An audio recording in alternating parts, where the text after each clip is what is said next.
Bene, cari amici, buonasera e benvenuti alla conferenza del 13 dell'Associazione Salus Bellatrix. Questa sera è una sera speciale per due motivi.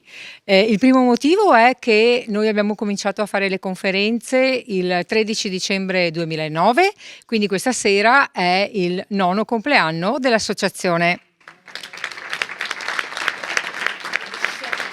Pensavamo di fare le 13 conferenze del 13, invece siamo arrivati a 136 ufficiali e più di 150 praticamente le abbiamo fatte fra conferenze e convegni. La serata è speciale anche per un altro motivo, che il relatore che abbiamo qui con noi questa sera è stato uno dei nostri primi relatori, cioè nel 2010 è venuto da noi con due bellissime conferenze basate sui libri di Arnold Ehret che abbiamo cominciato a quel tempo a far conoscere in zona. La prima conferenza era Le bugie della dieta mediterranea e la seconda conferenza era Il digiuno può salvarti la vita.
Bene, allora vi auguro un buon ascolto. Finita l'esposizione di Luciano ci sarà una breve pausa per i consueti annunci e poi passeremo alle domande, perché per fare una cosa un po' più ordinata preferiamo che le domande a Luciano vengano fatte alla fine.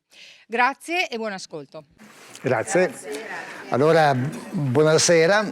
Sono molto contento di essere qui di nuovo a Vittorio Veneto. E bravi che siete venuti in questo periodo dove tutti stanno pensando al panettone e tutte queste cose qua buone da mangiare, che cosa mangiare a Natale, pranzo di Natale, eccetera. Invece noi siamo qua a parlare di digiuno. Che poi lo si faccia o meno è un'altra cosa. Volevo chiedere, quanti di voi conoscono Arnold Ehret? Cioè, sì, quanti di voi lo conoscono, pardon? Ok. Allora devo fare una piccola introduzione anche, no? Allora, io mi chiamo Luciano Gianazza e le persone mi conoscono perché ho tradotto i libri di un autore tedesco che si chiama Arnold Ehret, si chiamava, è morto nel 1922 negli Stati Uniti. Il suo libro più famoso, che è Il sistema di guarigione della dieta senza buco, è stato uno fra i libri più venduti in America a partire dal 1922 fino ad oggi, continuano a stamparlo in continuazione. E in Italia l'ho fatto conoscere io nel 2005 da un editore che ero riuscito a trovare fino a quando poi ho trovato il mio editore attuale, che è anche lo stesso editore dei libri sulla vista di Bates. E ci siamo trovati molto bene, abbiamo continuato, abbiamo poi pubblicato altri 6 libri di Arnold Ehret. Io ho iniziato a diffondere, a far conoscere questi libri di Arnold Ehret che parlano appunto sia di alimentazione che di digiuno, come farli, come devono essere seguiti. E ho avuto molte buone responsi perché le persone sono state ben contente di mettere in pratica gli insegnamenti di questo autore del sistema di guarigione della dieta senza buco, e quindi questo mi ha dato forza per continuare, insomma, per portare avanti questa conoscenza. Ho fatto anche dei siti, eccetera, eccetera. Diciamo che adesso sono un po' in difficoltà perché molti hanno capito che Arnold Deret è qualcosa di importante, no? Che può veramente insegnare alle persone come curarsi senza farmaci, praticamente da sole, con la semplice alimentazione, un po' di esercizio fisico, eccetera. E ritengono che sia un business e quindi si sono messi a copiarmi i libri, eccetera, no? Cosa che comunque risolveremo con il tempo nei confronti di queste persone che, diciamo, hanno violato i miei diritti d'autore. Però non sono qui a parlare di questo, adesso sono qui a parlare del digiuno. Quindi, che cos'è il digiuno? Il digiuno è una cosa molto semplice, è astensione da cibo con l'assunzione di acqua. Questo può essere considerato un digiuno. Poi ci sono quelli che magari dicono: ah sì, ma io ho fatto un digiuno di succhi, estratti. Quello non è veramente un digiuno, è un'alimentazione con alimenti liquidi, perché i succhi estratti contengono sostanze, minerali, vitamine, eccetera. Poi c'è un altro tipo di digiuno che è il digiuno secco, che è un digiuno che viene fatto senza nulla. Praticamente uno si astiene dal mangiare qualunque alimento e si astiene anche dal bere. È un digiuno molto forte che però va fatto a seguito di un digiuno normale ad acqua e non per molti giorni perché non è facile da gestire come digiuno. Cosa succede quando uno si mette a digiunare? Cosa succede al nostro corpo? Come smettiamo di digiunare, il corpo dice: ah, finalmente posso mettermi a lavorare un po', a dare una ripulita a questo corpo pieno di tutte le schifezze che ha mangiato da chissà quanto tempo.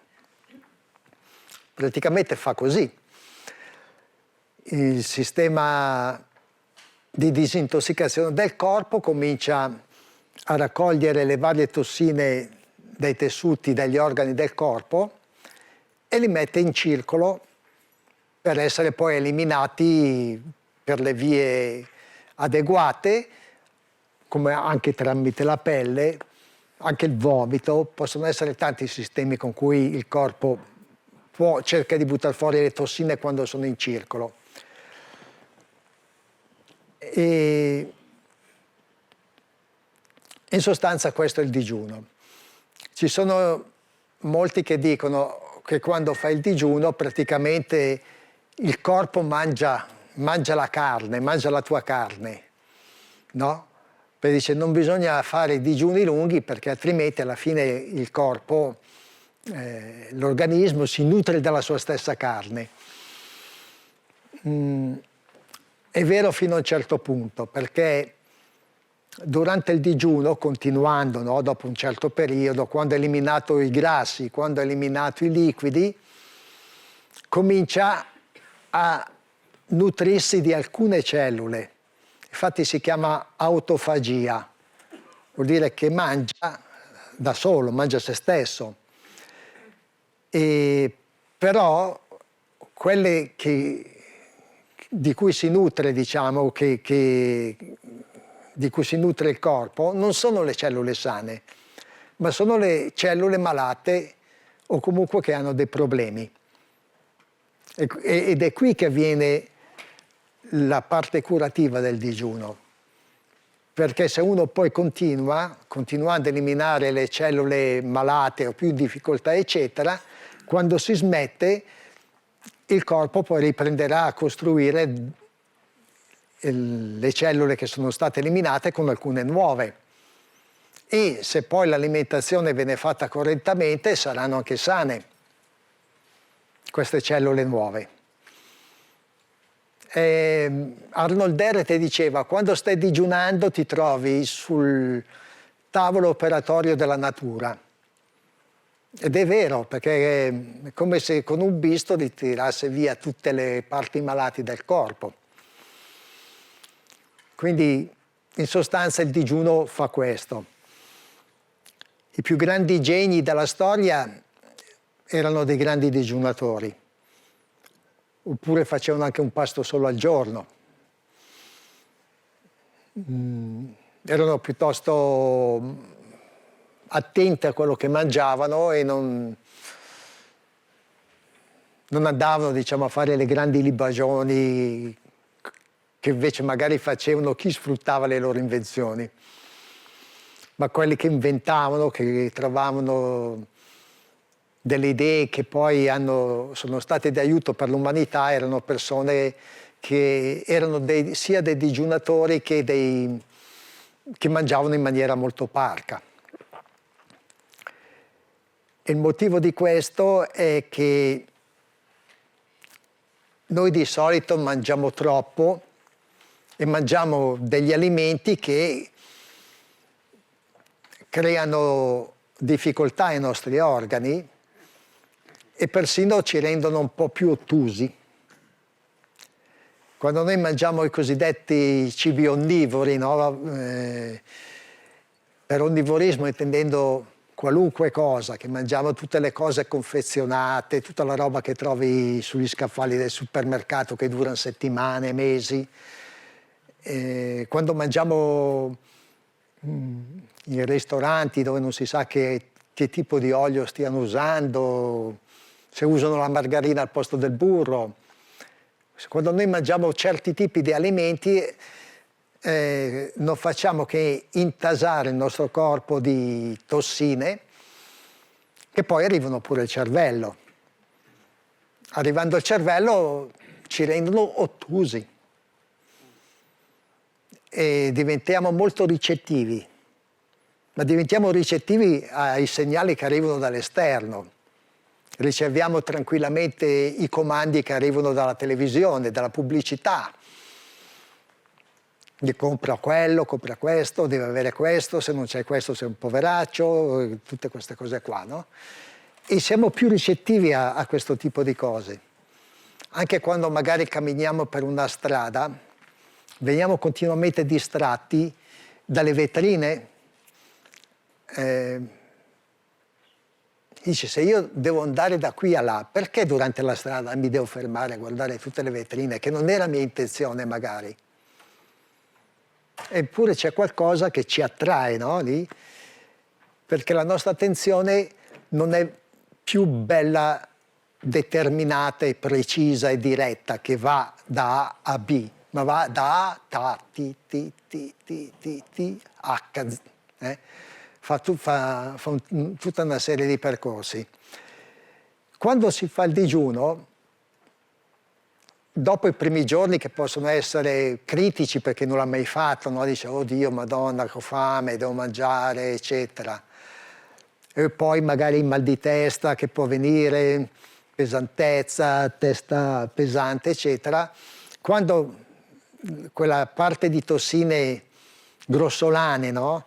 È uscita, andando avanti col digiuno vengono raccolte le tossine ancora più che erano più in profondità nel nostro organismo. Anche dal cervello vengono raccolte queste tossine e si sperimenta una maggiore lucidità mentale. E ci si rende conto proprio che uno quando ha fatto un digiuno o anche durante il digiuno, che quando escono questi veleni dice porca miseria, mi sto rendendo conto che sono più presente, che certe cose non mi stanno influenzando, che certe cose che io credevo adesso non ci credo, perché entra una specie di comprensione che ti permette di realizzare che molte cose che noi sappiamo possono essere messe in discussione, perché la nostra mente non sta più accettando supinamente qualunque informazione che sta arrivando, perché è così che deve essere quando noi siamo lucidi. E più mangiamo male, più, indipendentemente che uno possa ammalarsi o meno, no? Ma quando cominciamo ad avere una bella pancia di quelle che sono tanto ben desiderate in India perché è sinonimo di ricchezza, ma non qui, io parlo di me, perché io avevo un bel barilotto qua davanti. Chi ha visto le mie prime conferenze del 2005, eccetera, avevo anche un bel faccione, insomma si vedeva, era come se io stessi facendo delle conferenze dicendo fate come dico ma non fate quello che faccio, no? Ma non era così, è che io tentavo, nonostante io seguissi un certo tipo di alimentazione, non succedeva niente. Poi a un certo punto c'è stato come una specie di click e qualcosa poi è cambiato, soprattutto facendo i digiuni. Facendo i digiuni allora poi le cose cambiano, perché io adesso seguo un'alimentazione, evito di mangiare prodotti che proviene dai macelli, cose di questo tipo, perché sono puro veleno quelli, sono pieni di antibiotici, eccetera. E bisogna stare anche attenti dai certi prodotti che si possono comprare al supermercato nelle scatole, tipo la farina.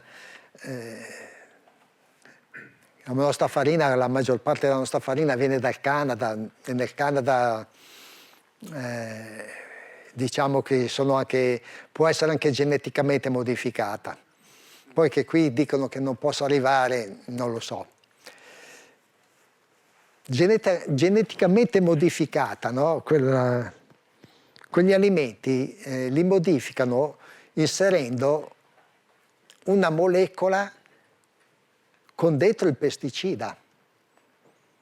Praticamente il seme contiene già dentro di sé il pesticida, quindi è resistente agli insetti che possono aggredirlo, perché il pesticida ce l'ha già dentro, quindi la pianta cresce con questo pesticida già dentro che lo tiene, e questa la trovata che hanno fatto loro. Il problema è che dopo, se noi mangiamo quel prodotto, ci prendiamo dentro di noi il pesticida. Quindi nell'alimentazione è molto importante che sia più possibile vicina a quella dei nostri nonni, quella naturale, insomma, più possibile. Adesso si parla di alimentazione biologica, bisogna assicurarsi che sia veramente biologica, no?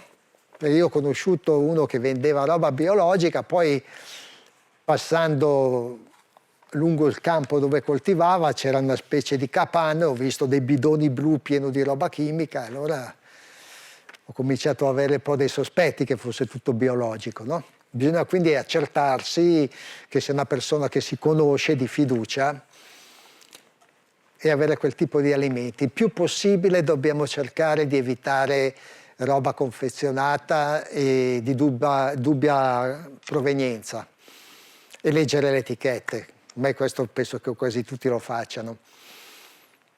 È roba dei macelli perché sono pieni di ormoni e persino psicofarmaci e vaccini. Danno anche gli psicofarmaci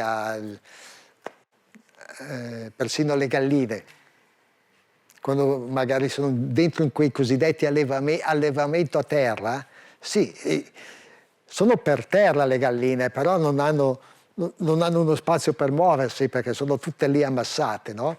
E quindi diventano cannibali, si accecano, tendono a uccidersi, e quindi nel mangime è una bella mescolata di psicofarmaco che le rende belle calme e tranquille, oltre i vaccini perché tutta quella porcheria lì, eccetera, e gli antibiotici perché sennò morirebbero nel giro di una settimana. E chi si mangia quei polli lì che vediamo ai mercati, no? Pollo allo spiedo a 3 euro con le patatine, si mangia tutta quella roba. Ora, dopo un'alimentazione di questo genere, Non dico che tutti abbiamo fatto questo tipo di alimentazione, però ci è scappato, no? Nel corso degli anni, prima quando magari si sapeva ancora meno, uno andava a comprare qualche cosa e non sapeva nulla né da dove veniva, né come lo facevano, né che cosa ci mettevano. Solo in questi anni, piano piano, abbiamo cominciato a capire come vengono fatti, cosa sono gli allevamenti intensivi, che cosa sono le coltivazioni con pesticidi. Abbiamo cominciato a capire che ci sono due, cioè, la frutta non è la stessa. Diciamo, la frutta del supermercato non è come quella dei nostri alberi, no? Su questo siamo tutti d'accordo. E quindi bisogna cercare il più possibile di prendere quel tipo di alimentazione di cui conosciamo la provenienza. Perché se non lo sappiamo, poi ci troviamo con delle malattie e uno si domanda: ma come mai? Da dove viene? Perché mi è successo questo?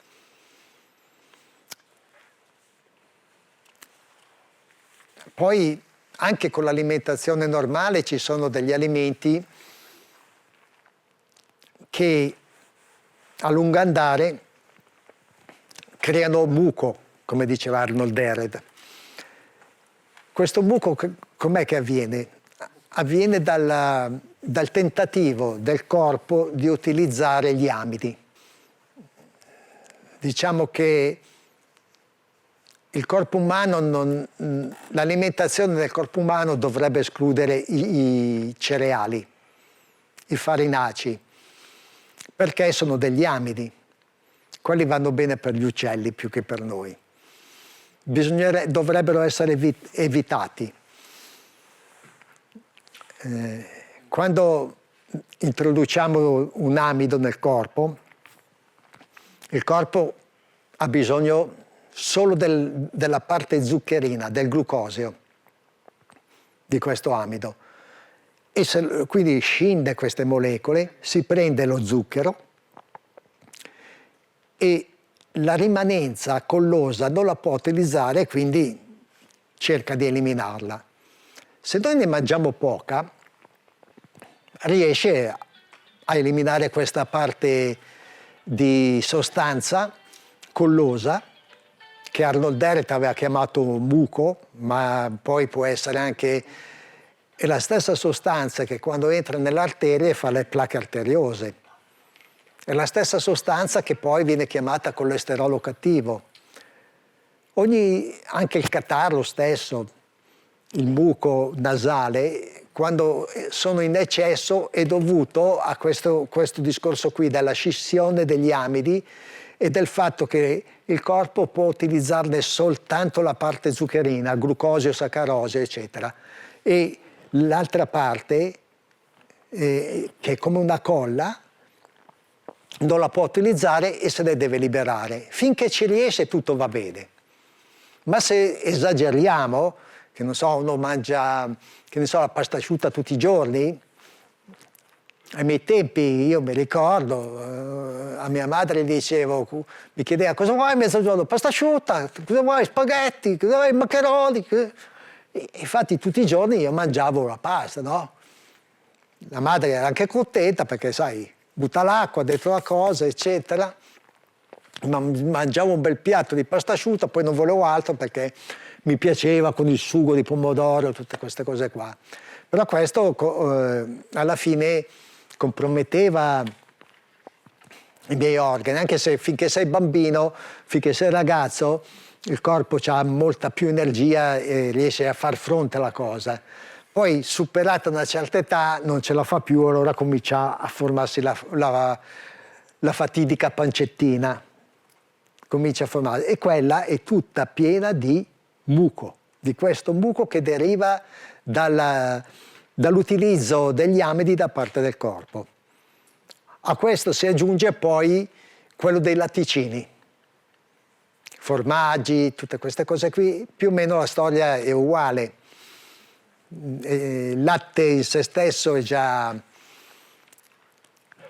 e i latticini sono produttori di muco. Diciamo che il corpo nel tentativo di digerire il latte e i latticini, ha sempre questa parte collosa che deve cercare di eliminare. Ora, quindi, se noi mangiamo farinacei, poi mangiamo i formaggi,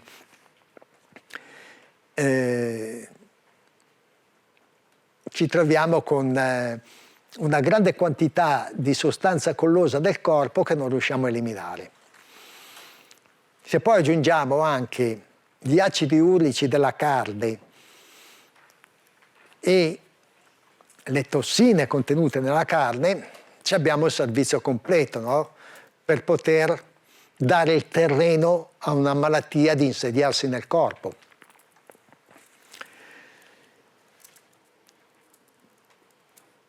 Quindi un digiuno è molto utile, visto che non siamo santi, nemmeno vogliamo esserlo magari, no? Magari qualcuno una bella pizza se la fa, un bel piatto di pasta con gli amici, magari a mezzanotte aglio, olio e peperoncino se lo fa, hai capito? Qualche bel formaggio che non so, dici, che viene da qualche località tipica che c'è solo lì, perché no? Non è che adesso uno deve diventare quadrato e dice io adesso elimino tutto, eccetera, no? Non so, va a casa della nonna che c'è il pollo che ha tirato su lei e che se lo mangia. Non è il pollo che uno prende al supermercato.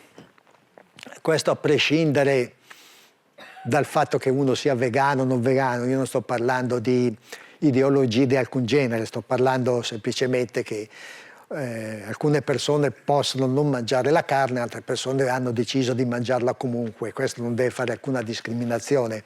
Il mio discorso, io la carne non la mangio perché non mi attira. Probabilmente se mi attirasse la mangerei.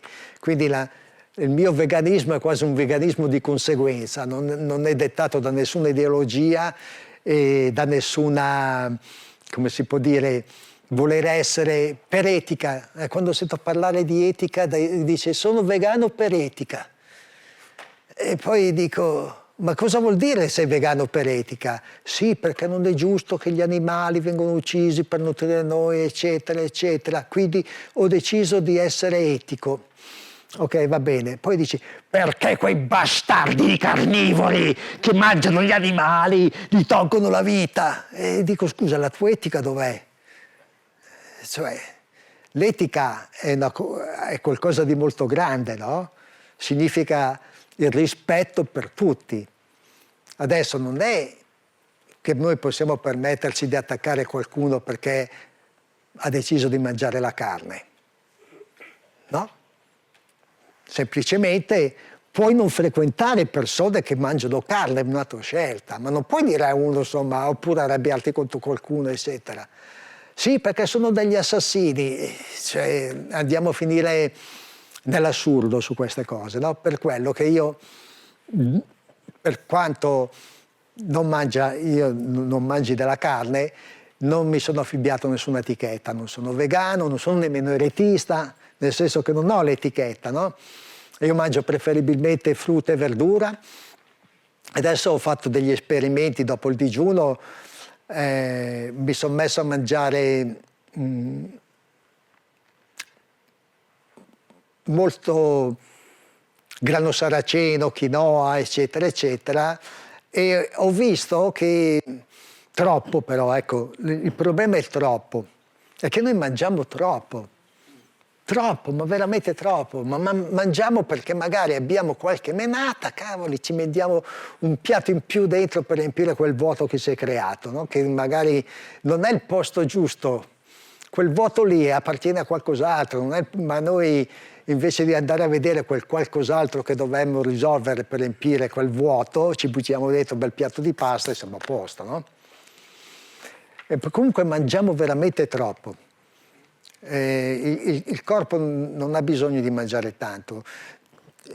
La maggior parte del cibo che noi mangiamo è per una ragione nervosa, psicologica, emozionale, ma è così. Perché ho visto dei momenti in cui io ero perfettamente sereno, che non avevo nessun problema del tipo, i figli andavano via lisci come l'olio, eccetera. Ci sembrava la vita perfetta. Io mi mangiavo un piatto piccolo, era a posto. Però quando cominciavano ad arrivare i problemi, io vedevo che la quantità di cibo aumentava e quindi ha molto a che fare anche con il nostro stato d'animo. E oggi purtroppo è difficile trovare delle persone che sono perfettamente serene, che non abbiano problemi. Non è facile trovarle, insomma c'è sempre qualche problema, quando non è magari quel figlio lì che dice ma insomma sta fuori tutta la notte, dove cavolo sarà andato, boh, eccetera, e quando sono le bollette da pagare, eccetera, e quando non sono le bollette è una cartella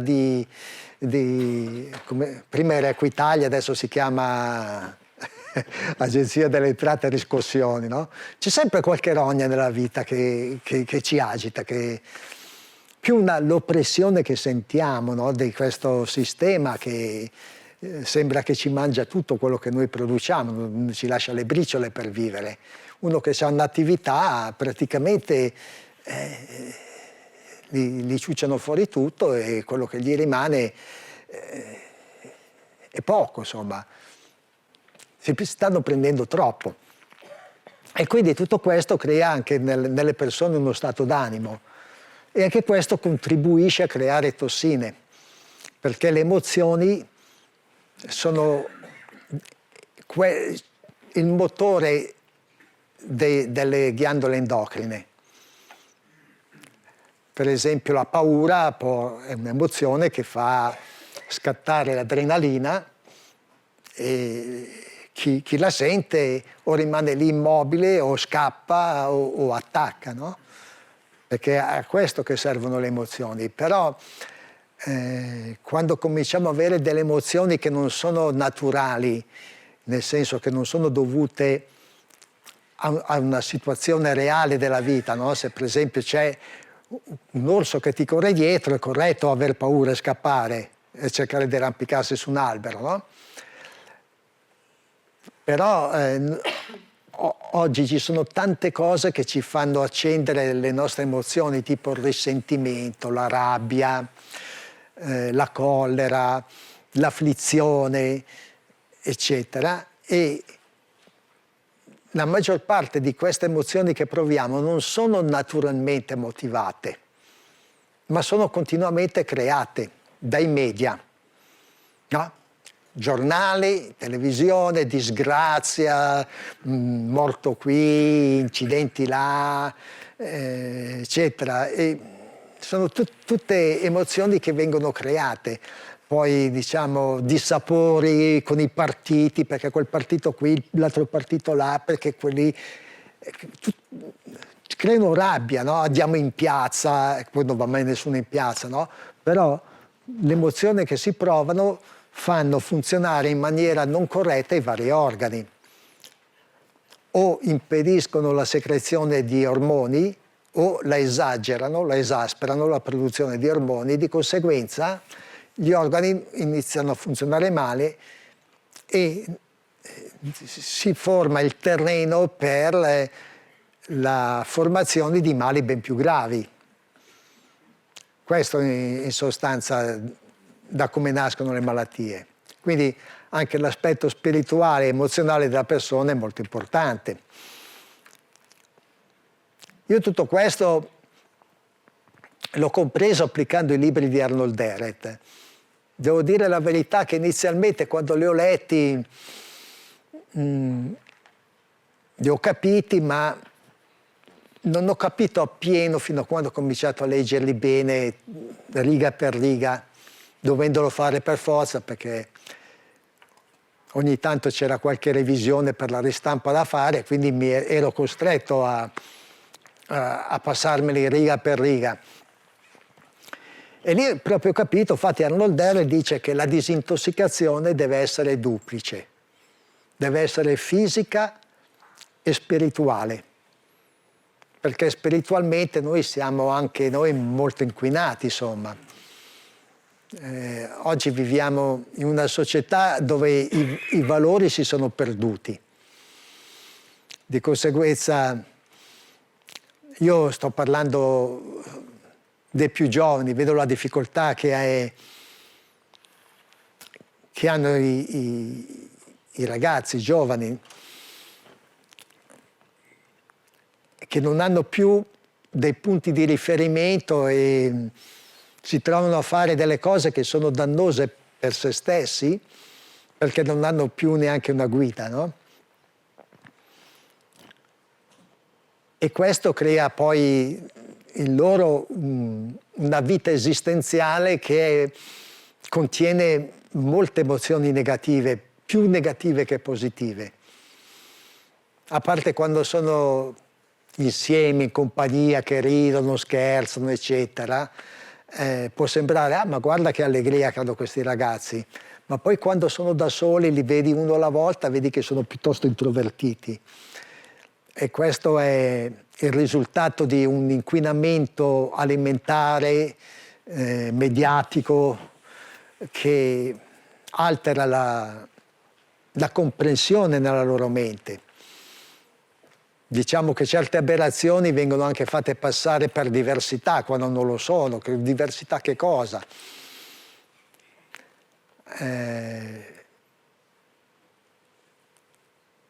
Parlavo per esempio di aberrazioni sessuali. Io ne ho sentite di cotte e di crude e alcune mi sembrano pura follia, no?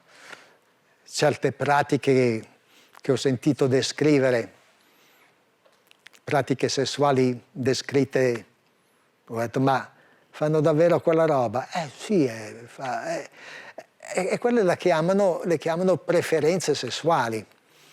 Poi ma se vai su un sito porno ci dovrebbe essere un lungo elenco di categorie con decine di preferenze e che sono tutte aberrazioni sessuali catalogate che vengono passate per preferenze. E questo non è normale. Non è assolutamente normale perché una sessualità dovrebbe essere sì libera, ma non dovrebbe neanche essere fuorviata da invenzioni che ci portano via da ciò che è assennato, no? Non bisogna essere pazzi in tutte le cose. E questo purtroppo vedo che molte persone, ogni tanto leggo sui social, che parlano di certe cose come se fosse perfettamente normale. E questo porta poi a non avere più la capacità di discriminare ciò che è veramente sano da ciò che non lo è. E questo anche nella scelta del cibo. Ci sono persone che adesso mangiano qualunque cosa che viene proposta e c'è questo continuo inquinamento nel corpo. Poi abbiamo l'inquinamento ambientale, le scie chimiche, le radiazioni, proprio le radiazioni, la radioattività, e tutta la chimica che ci viene giù quando piove. Quindi il nostro problema di adesso è proprio il fatto che siamo intossicati e quello che dobbiamo fare per continuare a mantenerci in salute è disintossicarci. La disintossicazione avviene variando l'alimentazione e facendo anche dei digiuni. E i digiuni sono molto importanti perché servono proprio a questo scopo. Molti pensano che, guarda, io ho fatto un digiuno e quindi adesso sono a posto, no? Magari ha risolto il problema che aveva, però non è che tu ti sei disintossicato e poi è a posto così, perché l'ambiente, eccetera, continua a inquinarci. in continuazione. Quindi oggi, come è diventato questo mondo, noi se vogliamo sopravvivere senza gravi malattie, dobbiamo pensare al fatto che continuamente dobbiamo disintossicarci. Non c'è altro da fare. Prima, 100 anni fa, tutto questo inquinamento non esisteva. Le stavano bene, il cancro non era una cosa così diffusa come adesso, per niente. E invece adesso siamo costretti a disintossicarci perché l'inquinamento arriva da tutte le parti. Ci sono nell'aria più di 300.000 sostanze chimiche diverse prodotte dall'uomo, nell'aria. E noi la respiriamo, soltanto che non ce ne accorgiamo perché sono in piccole particelle, in piccole quantità, però sono soggette ad accumulo e col passare degli anni fanno il loro effetto. Quindi come bisognerebbe fare il digiuno? Per fare il digiuno bisogna prima partire da un'alimentazione, diciamo, se uno ha un'alimentazione onnivora, passare a un'alimentazione che elimina certi alimenti. Senz'altro dovrebbe eliminare i farinacei e i latticini. E fare questa dieta, infatti la chiama Arnold Ehret, la chiama dieta di transizione, cioè una dieta che non immette cibi che creano un muco. Quindi una fatta di frutta, verdura cruda e cotta, come si vuole, limitando i farinacei. Preferibilmente io suggerisco, invece di prendere, non so, un cereale, ci sono gli pseudo cereali, come il grano saraceno, la quinoa, il miglio, poi ce ne sono altri, adesso c'è il teff, il sorbo, eccetera, però io mi limito a questi primi tre, vedo che vanno bene. E quando si comincia a sentirsi già più leggeri, allora si può già pensare a fare un digiuno. E i primi digiuni devono essere brevi, senz'altro. Devono essere brevi, devono essere magari di 2 o 3 giorni, magari una volta al mese, poi il mese dopo ne fai uno di 4, e poi il mese dopo ne fai uno di 5, sempre però mantenendo una certa alimentazione, tenendo in considerazione che più farinacei buttiamo dentro, più diventa difficoltoso il digiuno. E penso che un digiuno di 15 giorni possa essere fatto da una persona che ne ha fatti diversi brevi di 3, di 4, di 5, possa essere fatto senza problemi con acqua sempre. Anzi, può anche, prima di fare un digiuno vero e proprio, una persona può fare un cosiddetto digiuno, tra virgolette, con i succhi estratti. Così comincia a abituarsi a non mangiare cibo solido, che però non ha sto stacco improvviso dal cibo senza cibo. Diciamo che non ha un cibo solido, però i nutrienti li sta ricevendo ugualmente. Poi dopo un po' che ha fatto questi digiuni di succhi, può iniziare a fare un digiuno d'acqua. E il digiuno d'acqua funziona veramente, perché se noi prendiamo anche un digiuno di succhi, il corpo non mette tanto i processi di disintossicazione in atto. Li mette, ma diciamo con leggerezza. Quando elimini il cibo completamente, allora il corpo è lì che inizia a lavorare. Comincia a buttare fuori, a raccogliere tutte le tossine dai tessuti e metterle in circolo. E l'acqua è necessario perché aiuta ai reni a eliminare di più queste tossine. Quindi bisogna bere anche acqua. Anzi, io la bevo adesso perché ho la gola secca.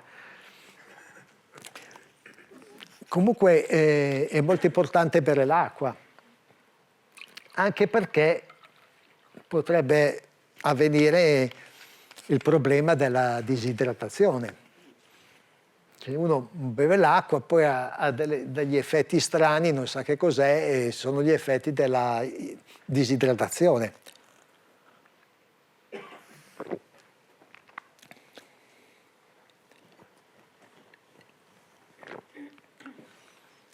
Poi guardo un attimino la scaletta.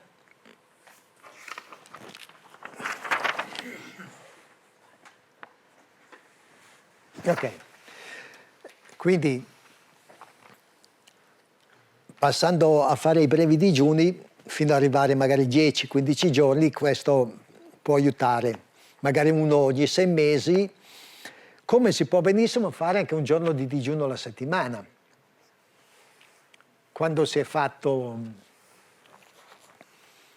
cominciato a prendere un po' di confidenza con i digiuni e con l'alimentazione, un'alimentazione che esclude i cibi che ho detto, si può pensare di fare un giorno di digiuno alla settimana.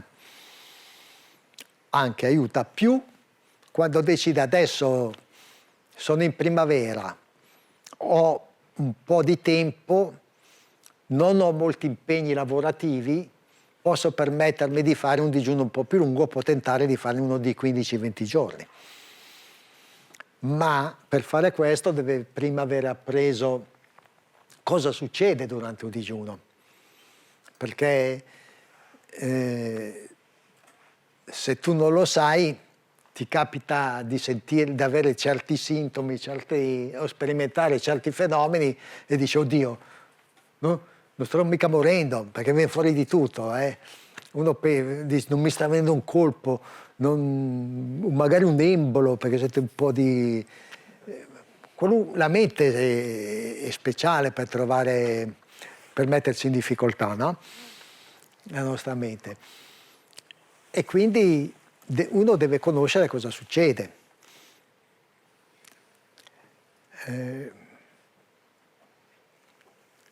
Io una volta ho sperimentato una sensazione di sentire come se mi stessi risecchendo. Ho detto, ma cosa sta succedendo? Immediatamente l'acqua. Come ho bevuto mi è passato questa cosa. È stata una cosa incredibile. Proprio ho sentito il corpo che... Ho detto, ma che cos'è questo effetto? È il corpo che mi richiedeva acqua. Allora ho bevuto l'acqua, ne ho bevuta tanta e mi è passato. Quindi se capita una cosa di questo genere, io adesso so che devo bere acqua, perché probabilmente, senza probabilmente, il corpo me la sta chiedendo. Poi possono capitare i giramenti di testa, perché la pressione si può abbassare. Io ho l'abitudine di alzarmi dal letto a molla, no? Quando mi alzo tu coi piedi e vado dove devo andare. Mentre facevo il digiuno, una mattina mi alzo come al solito, ho fatto boom!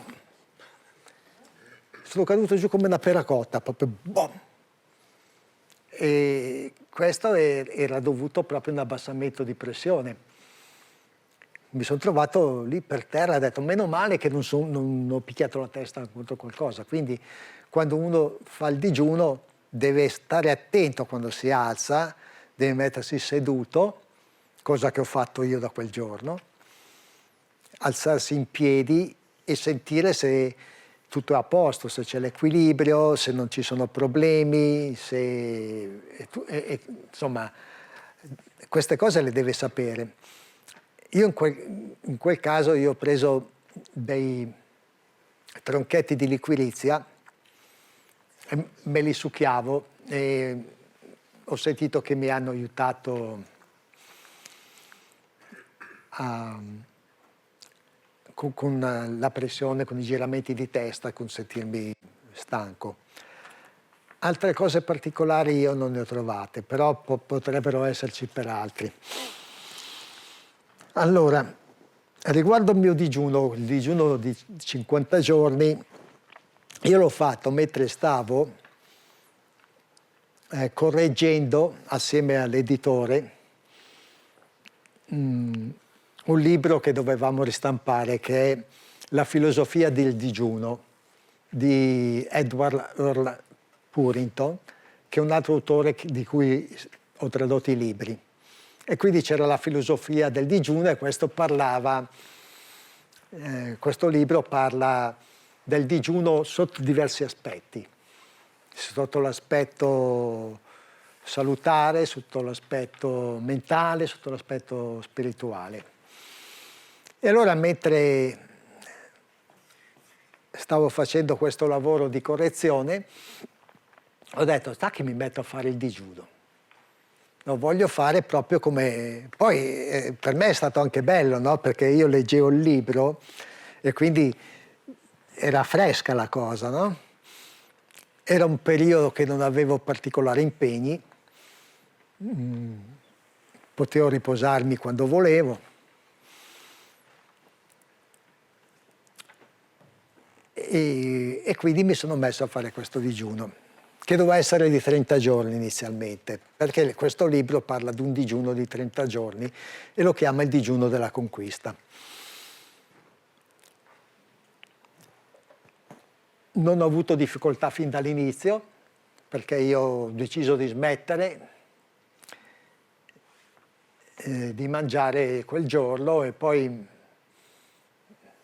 la fame mi veniva, ma dicevo ok, non c'è da mangiare. Avevo abbastanza controllo sull'istinto o sui vari richiami, sul mangiare e non mangiare. Avevo un buon controllo, quindi non ho sentito nessun problema. Una cosa che volevo dire prima di continuare con questo. Quando uno fa il digiuno deve anche vedere, deve anche capire e decidere perché vuole fare quel digiuno. Deve proprio decidere perché lo vuole fare. E se lo fa non lo deve vedere come una sofferenza, lo deve vedere come una gioia, come qualcosa che sta facendo di buono per il proprio corpo. E questo, e questo fa una grande differenza.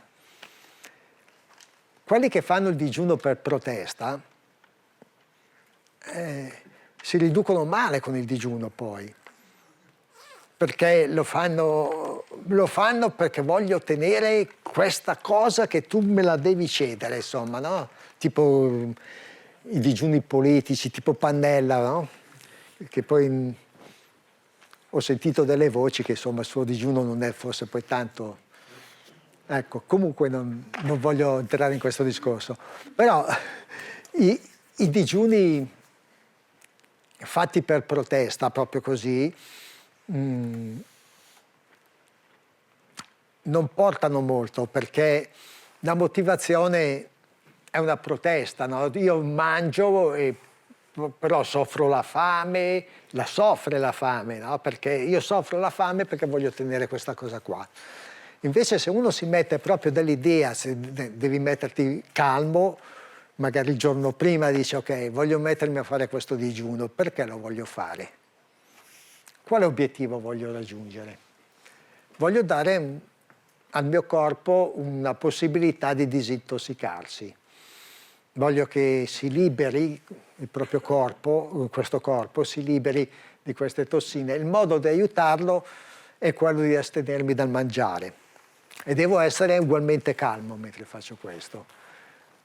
Quindi quando si è preso atto di perché si vuole fare questo digiuno diventa più facile, perché ogni volta che magari viene un pensiero, ma io quasi quasi smetto, dici ok, ritorna sulle tue posizioni, no? Perché stai facendo questo digiuno? Non stai morendo di fame, non c'è nessuno che ti pressa, puoi benissimo fare questo digiuno tranquillamente.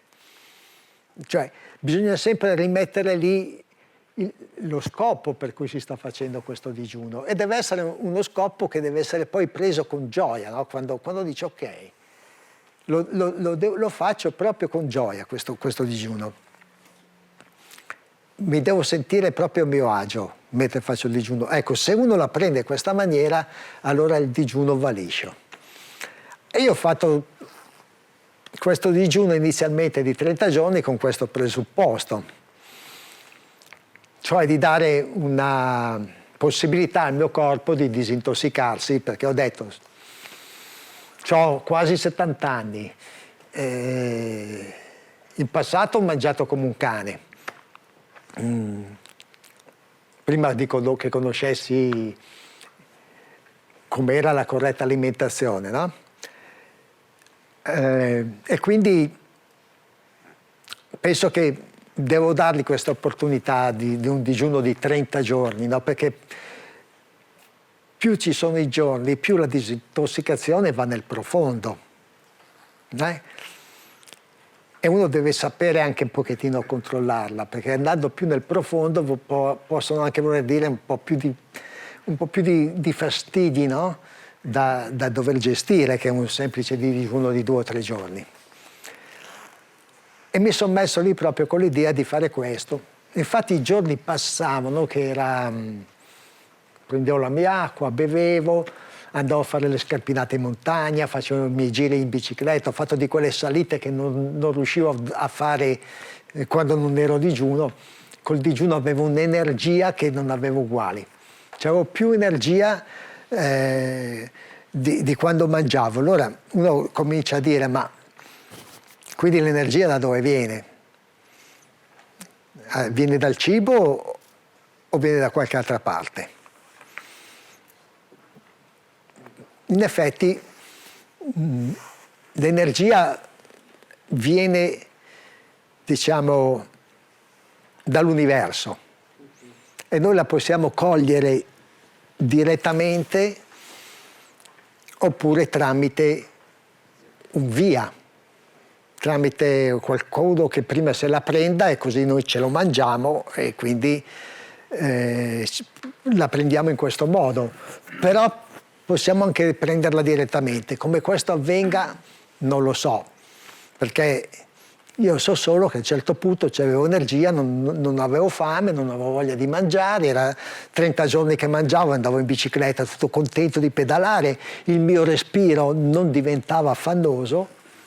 Cioè questa è una cosa che ho notato. Durante il digiuno mi sono messo a pedalare forte e di solito prima, in passato, sentivo... E invece ho notato che il mio respiro era normale, eppure facevo più sforzo di prima. Questo ho cominciato a vedere durante i primi 30 giorni.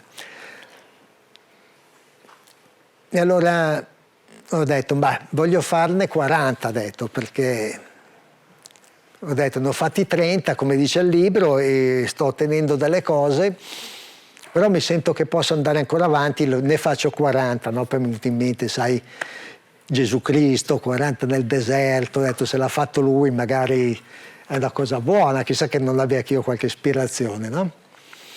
E allora sono andato avanti con la mia compagna che mi diceva no, tutta preoccupata, quindi devo gestire anche le sue preoccupazioni perché dice non è che ti stai facendo del male, eccetera, ma no dai, lo sai che l'ho sempre cavata, no? Ecco, tutte queste cose qua. E non è facile, no? Perché quando cominci ad andare verso il 40° giorno, cominci a guardarti che vedi che sembri uno scheletro con sopra una pellicina. Io ho messo una foto di quelle sul mio profilo Facebook, dopo chi vuole guardarsela la vede, proprio Biafra. Biafra non c'è più, però comunque rende ancora l'idea, no? Ecco. E quindi erano tutti preoccupati, i vicini mi fermavano e mi dicevano ma sei malato? E faccio no, tutto bene. No, perché ti vedo che sei dimagrito, sei... sì, ho detto, sto facendo una cura che comporta questo, che prima dimagrisco e poi... perché se stai facendo una cura mi sa che non ti sta facendo tanto bene, no? Quindi le persone erano tutte preoccupate. Un vicino mi ha persino portato 2 ananas. Già lo suona alla porta, ma dove c'è fuori il vicino, un napoletano simpaticissimo, mi fa, Luciano, mi hanno regalato questi 2 ananas, ma mangiati qualcosa, questi 2 ananas, tutto preoccupato, insomma. E ho detto, va bene, grazie, allora li ho presi e ne ho fatto subito un succo e mi sono bevuto quel succo, l'unico succo che mi sono bevuto in tutti questi giorni per non buttarlo via. No? Se no dico che faccio, questi qua adesso marciscono, c'ho ancora tutti questi giorni da fare. Allora mi sono fatto il succo, me lo sono bevuto e poi com'era? Buonissimi, buonissimi, sai, tutto a posto. Non dicevo che stavo facendo un digiuno di 50 giorni o di 40 giorni, perché mi prendono per pazzo, no? Poi è impossibile. E avete visto che abbiamo acceso le luci, immagino. Solo che abbiamo il problema che si è rotto questo neon e oggi non siamo riusciti a trovare qualcosa per arrivare là. Se io dovessi spegnere di nuovo questa fila, sarebbe troppo, come dire, rilassante l'atmosfera? No, è perché stiamo registrando, poi la registrazione verrà messa su YouTube, è gratuita, però è proprio un problema, cioè mi dice che sta venendo fuori... bello senza luci, meglio. No, basta che non inizi il coro di... Ok, no, è solo per quello. Così si può dormire meglio, eh? Spero di non annoiarli. No. Perché magari a volte sono poco showman io. Però insomma le cose che dico cerco di dirle meglio che posso. Allora, stavo dicendo che quindi quando ho cominciato a andare avanti, io dimagrivo, continuavo a dimagrire, ho cominciato a vedere che cominciava a scomparire il grasso che avevo all'addome, c'avevo un po' di tette, per dire, non so come si può dire, no? Stavo appiattendo tutto quanto, ho detto qua, a me fa piacere che si appiattiscano, no? Su di me.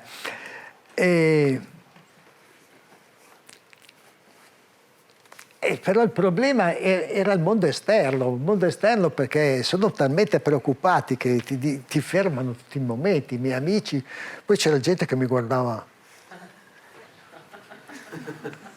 come se avesse visto un morto vivente che camminava per la strada, perché... Effettivamente vedevo la tua fotografia.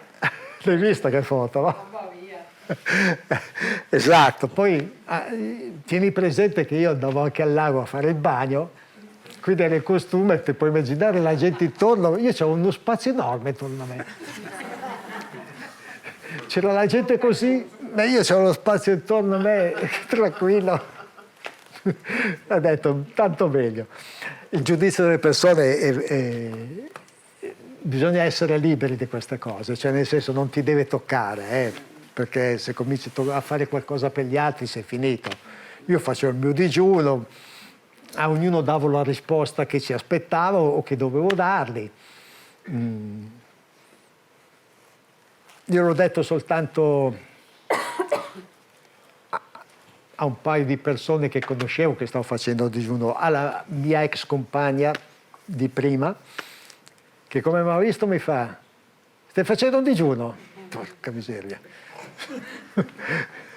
Faccio, perché? Ti conosco? Si vede? Mi ha detto, vabbè, sì, sto facendo il digiuno. Infatti le foto me le ha fatte poi lei, no? Mi ha detto, faccio io le foto, me ne ha fatte una cinquantina. Dice. E che cosa ho ottenuto io da questo digiuno? Diciamo che durante il digiuno mi sentivo molto calmo, molto leggero. Quando io muovevo le mani intorno a me sentivo come una specie di elettricità anche intorno al corpo. E se facevo così veloce sentivo i brividi proprio che mi percorrevano. Proprio, era come se io sentissi il campo magnetico, lo sento ancora adesso, ma allora lo sentivo in maniera molto profonda e che il movimento delle mani influenzasse questo. Sarebbe da studiare, lo farò la prossima volta. E poi ho cominciato... la vista è migliorata, io non porto occhiali, alla mia età ho 10 decimi per occhio ed l'ho sentita ancora migliorata. Infatti le paroline piccole ho cominciato a leggerle di nuovo, era già diventato un pochettino così, invece ho sentito proprio che la vista è migliorata. Poi faccio anche gli esercizi del libro di Bates, no? Vista perfetta senza occhiali, quindi quello aiuta molto. E poi quello che è cambiato è stato l'atteggiamento verso la vita. Non so, magari mi è successo delle situazioni con mia figlia che vive in Inghilterra, abbastanza preoccupante, niente di grave, ma un padre si preoccupa sempre comunque, no? E normalmente mi sarei preoccupato, invece in quel momento non avevo nessuna preoccupazione. E proprio non c'era preoccupazione. Allora ho pensato di dire, cazzo, sono diventato un padre responsabile. Perché uno pensa che per essere responsabile si debba preoccupare. Invece no, la cosa che mi è venuta è che cosa puoi fare per risolvere questa situazione? Cosa puoi fare per aiutare tua figlia? Ecco, cioè mi è venuta subito, ma senza preoccupazione e senza neanche voglia di dire ma guarda che casini che mi fa questa, come avrei fatto in passato. Proprio niente. Ho visto semplicemente un essere che in difficoltà, che doveva essere aiutato. E che cosa io potevo fare per aiutarla, tanto più che mia figlia, no? Ma sarebbe stato uguale anche per un'altra persona. E sciocchezze che fanno adolescenti, no? Sai, magari in giro di notte poi ti ferma la polizia, poi ti portano a casa, cose così. Che comunque in Inghilterra già diventa un problema, no, per me, essendo qui, visto che vive in Inghilterra.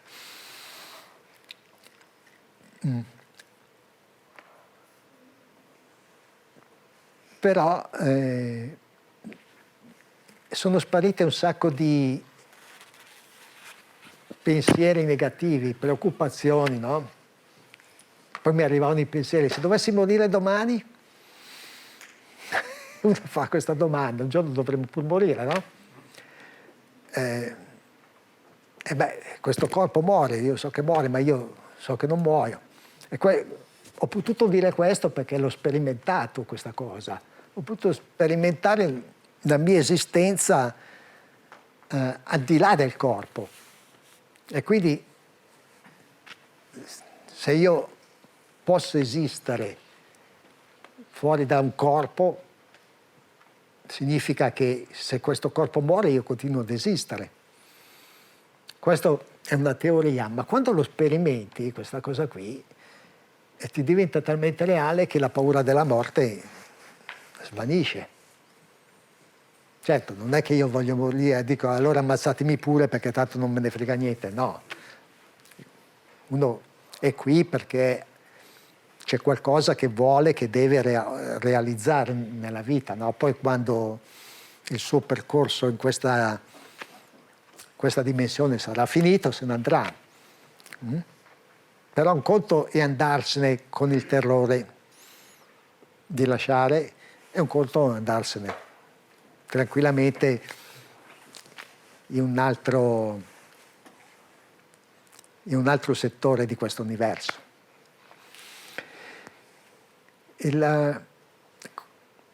Infatti dopo il 40° giorno ho cominciato a vedere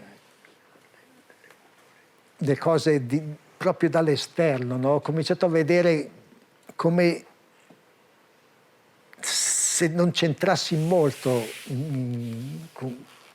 con questa realtà.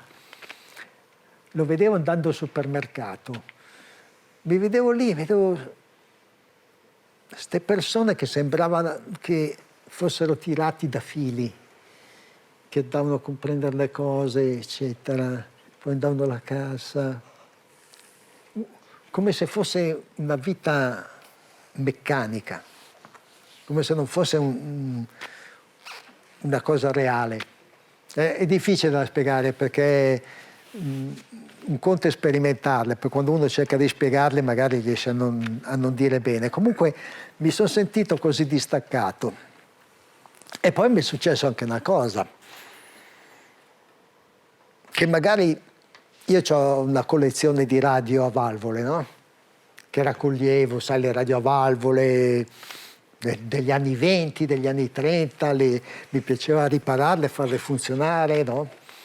Ho imparato l'elettronica da autodidatta, delle valvole che non mi insegnavano più proprio per poterle riparare, quindi c'era molta passione in me questa cosa. Poi guardo sta collezione di radio e dico, ma che me ne faccio? Che me ne faccio io di sta roba? Cioè proprio ho perso completamente l'interesse. Ho perso l'interesse per molte cose che mi sembrava che fossero quasi, che senza di quelle la mia vita sarebbe stata menomata, e invece no. Mi sono reso conto che quegli interessi non sono dei nostri veri interessi. Sono interessi che nascono magari da situazioni in cui dell'ambiente o cose, ma non sono roba nostra. Mi sono sentito alleggerito di tutta questa cosa. E poi c'è stato anche un altro problema che è sorto, che magari uno porta avanti uno scopo nella vita che, spinto da motivazioni che non sono sue. Magari lui vuole diventare avvocato perché suo padre era avvocato, no?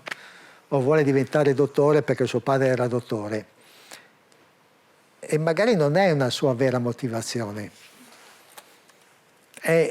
Viene fatta come se fosse spinto da uno stimolo che non gli appartiene. Non so come spiegare meglio questa cosa. Facendo il digiuno, questa specie di stimolo se ne va, perché non è tuo. Io ho notato che continuando col digiuno, molte cose che non mi appartengono, che non mi appartenevano, se ne andavano. Certi interessi per cose mi sono reso conto che non erano genuini, non erano miei, erano nati in una qualche situazione qualche anno prima e poi sono stati portati avanti. Certi scopi che portavo avanti non erano miei, non erano genuini, non era il vero scopo per il quale, diciamo, ognuno di noi è fatto, no? E quindi ho visto che questi stimoli non genuini se ne andavano. Una mattina mi sveglio, mi alzo e mi siedo sulla sedia, accendo il computer. Ho notato qualcosa di strano e non capivo che cos'era. E la cosa che ho notato era che non si muoveva nulla. Non si muoveva nel mio universo, cioè quello che io percepivo, non si muoveva nulla. Nulla. Non c'era in me nessuna spinta a fare qualcosa. Dico, sono messo male adesso. Non ho voglia di fare assolutamente nulla. Non c'è niente che mi sta spingendo a fare qualcosa. E allora lì ho realizzato che arrivi a un certo punto che se tu non metti un'intenzione di fare qualcosa e poi fare le azioni per conseguirla, non ti succede nulla, perché non dipendi più da stimoli esterni. Sei tu che crei la tua vita, ma la devi creare poi tutti i giorni, questo qua è il fatto. Devi creartela tutti i giorni, perché non ci sono stimoli esterni che ti spingono, magari l'ambizione, no, di voler superare quello là. Devo comprare quel BMW perché, o qualunque macchina sia, perché io con quella macchina poi sono figo. Devo diventare perché così poi faccio così con tutti quelli che passano, sono io che controllo. Quelle sono motivazioni che possono nascere dal nostro ego, no? Ma noi siamo molto di più del nostro ego. La nostra motivazione è superiore. E quindi finché abbiamo queste motivazioni dell'ego, la nostra vita va avanti, no? Perché magari sgobbi fino a mezzanotte perché devi prendere i soldi, perché ti devi comprare quella cosa, eccetera, eccetera. Ma non è veramente uno scopo tuo, è uno scopo che è dettato dall'ego, perché tu vuoi diventare più bravo, dimostrare che sei più bravo di quello là, che c'è la cosa più bella di quello là, che c'è la casa più bella di quello là, che c'hai, insomma, che sei più, eccetera. No, il problema che avevo io era l'importanza di sé, ed è quella che ci viene messa addosso, no? Fin da quando nasciamo. Facciamo le cose per venirne gratificati, no? Nessuno fa qualche cosa di bello a qualcuno per essere preso a calci nel sedere. No, lo facciamo perché vogliamo essere gratificati. Però quando facciamo le cose esclusivamente per essere gratificati, questo ci mette in difficoltà, perché diventiamo egoisti, tendiamo a racchiuderci in noi stessi. E quindi questo aspetto influisce moltissimo sulla nostra salute, perché noi chiudiamo i flussi di energia come dovrebbe scorrere. Da noi dovrebbe scorrere l'energia e uscire fuori, sempre in continuazione. E finché noi seguiamo però degli scopi che non sono nostri e gli diamo un'importanza assoluta che tutto il resto non conta, noi blocchiamo un sacco di flussi. Quello che vedo è che c'è una tendenza, questo sistema in cui siamo dentro, no? Sapete che cosa intendo dire per sistema, no? Sistema economico, finanziario, eccetera, che ci controlla, ormai è alla vista di tutti. Questo sistema non ha più neanche paura di nascondersi, non ha più neanche bisogno, può essere lì aperto, perché sono convinti questi registi che sono dietro al sistema che ormai nessuno li può più fermare, quindi fanno tutto apertamente. Quindi questo sistema cerca di farci diventare sempre più individualisti, egoisti. La pubblicità è fatta sempre per dirci che siamo delle merde se non prendiamo i loro prodotti, in continuazione. E che se non abbiamo quelle cose non siamo nulla. Quindi lottiamo per averle a volte e tendiamo proprio a incentrare su noi stessi.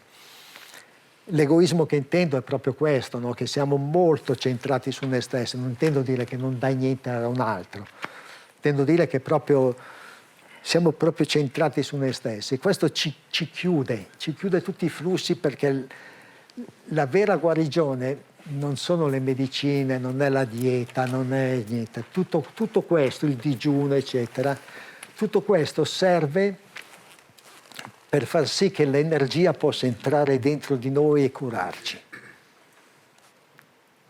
Perché è tutto lì, è veramente tutto qua.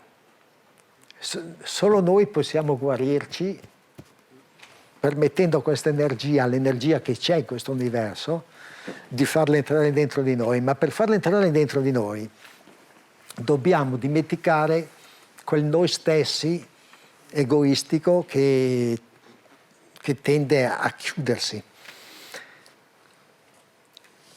Il giorno che non te ne importa più niente di te, di che cosa dice di te la gente, di come ti trattano le persone, di qualunque cosa ti fanno,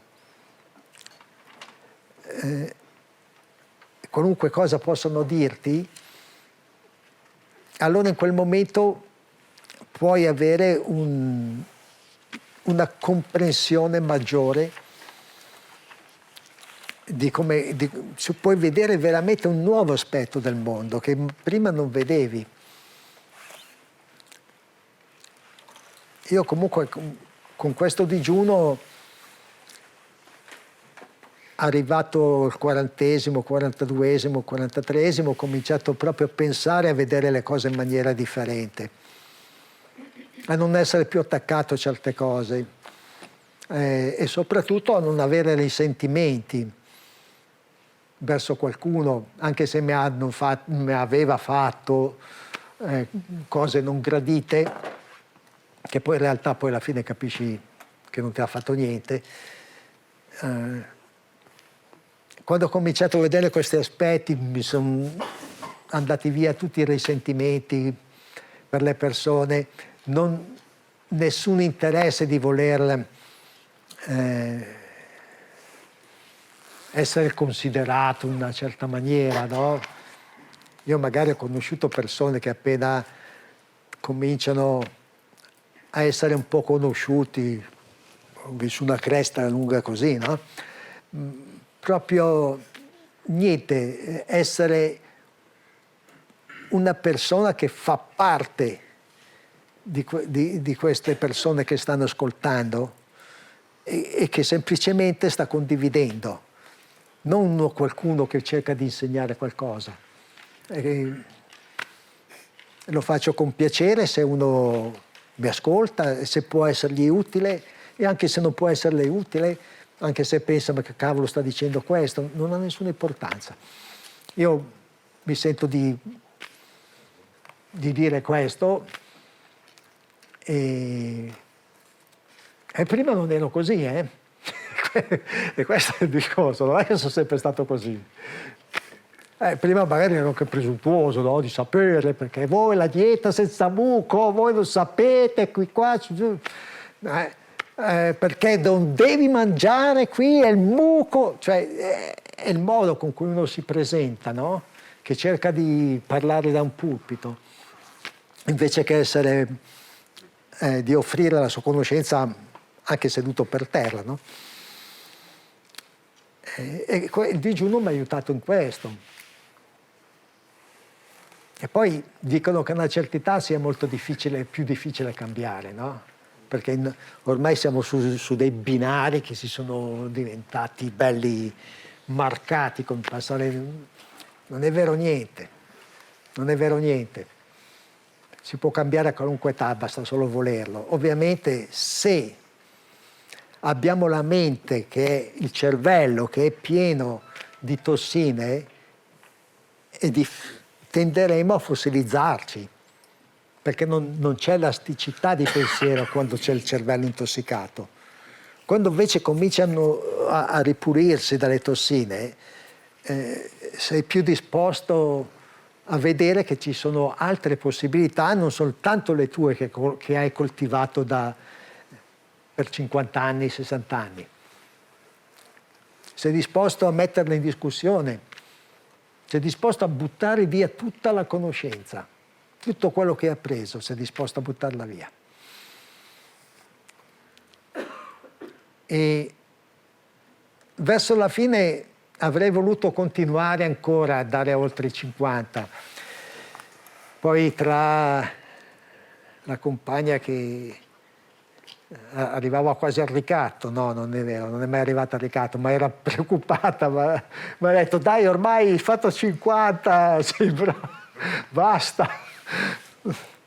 Allora ho smesso, però stavo già vedendo qualcos'altro che magari lo vedrò qualche altra volta.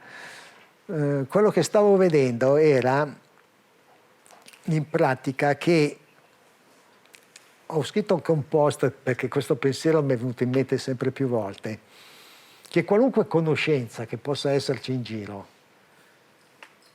è una descrizione del mondo, di qualcosa. Non so, se noi quando fossimo nati ci avessero descritto questo mondo in maniera differente, molto probabilmente avremmo creato un modo differente, perché fin da quando siamo nati ci dicono che tu sei, come li chiamano qui, boccia? Bambino? Tu sei quello è il boccia, quindi tu sei il boccia, sei lì, sai che devi fare i capricci, perché tutti i boccia fanno i capricci. Insomma, ci hanno educato in questo modo, no? Se ci avessero educato in un mondo con una realtà completamente differente, che ne so, una realtà che mi è piaciuta molto, l'ho vista io in Perù, delle tribù dell'Amazzonia. Dai, i bambini sono figli di tutti, i padri sono i padri di tutti e le madri sono le madri di tutti. È un mondo bellissimo, è un mondo bellissimo. Ogni persona si prende responsabilità del bambino se fosse in difficoltà come se fosse il suo. E non viene considerato un bambino, viene considerato un essere con un corpo che sta crescendo.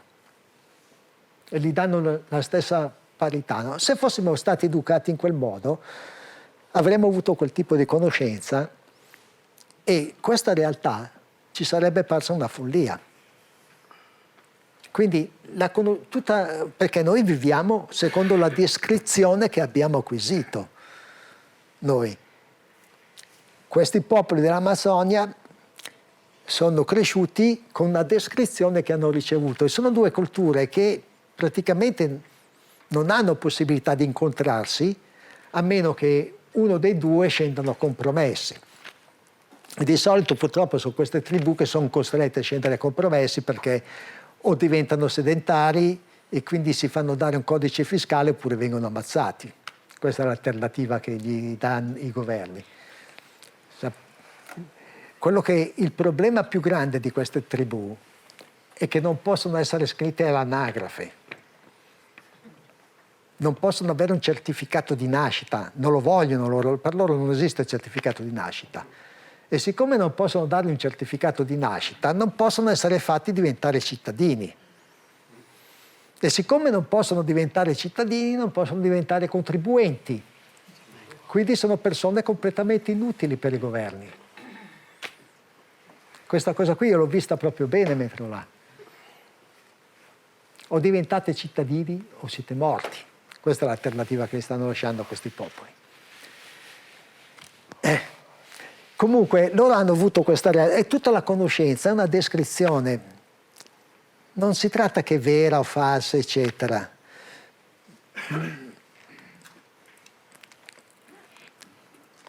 Ed è così perché noi ci crediamo che sia così. Se noi ci crediamo che quella cosa ci fa venire il cancro, quella cosa ci fa venire il cancro.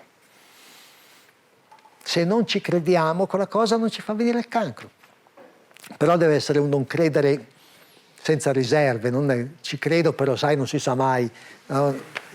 Non funziona, Deve essere proprio una certezza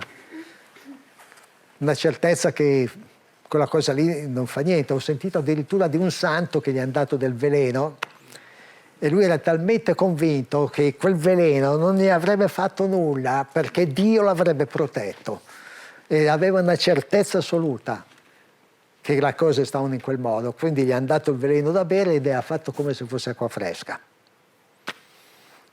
Perché lui aveva la certezza assoluta che il suo corpo non sarebbe stato avvelenato, che lui non sarebbe morto.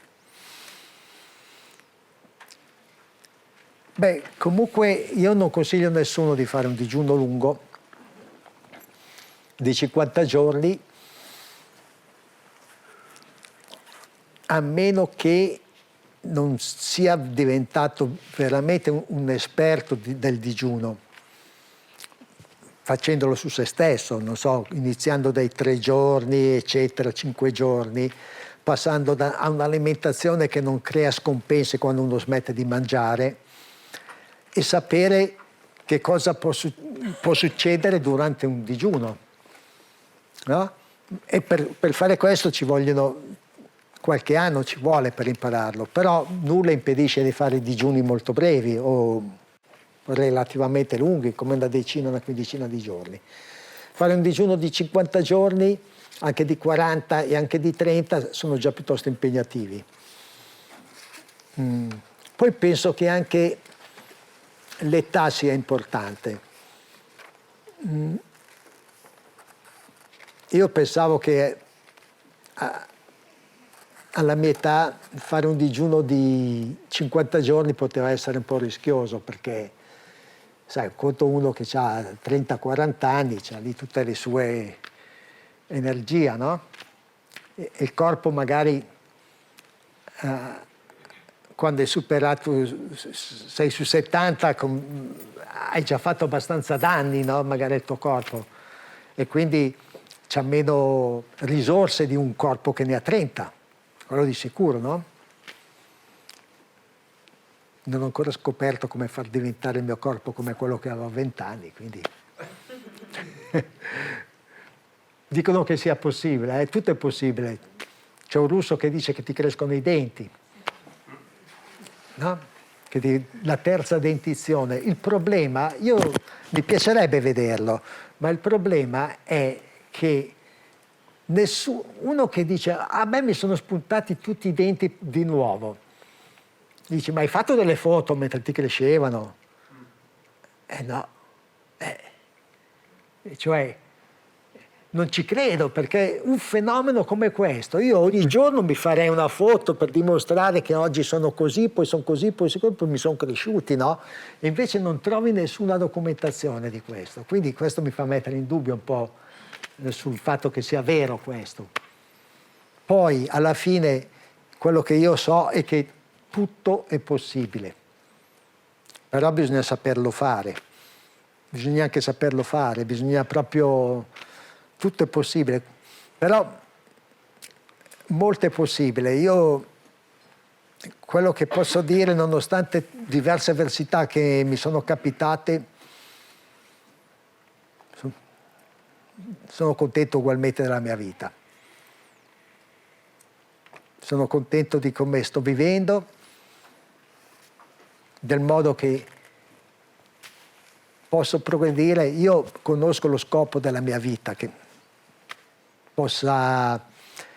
alla fine è lo scopo di ognuno di noi. Il nostro scopo, secondo quello come l'ho visto io, è semplicemente arrivare a conoscere noi stessi. Non ci sono altri scopi. Perché c'è gente che passa la vita intera, non so, magari crea imperi, una fabbrica della Madonna, milionario, però non ha scoperto chi è se stesso, no?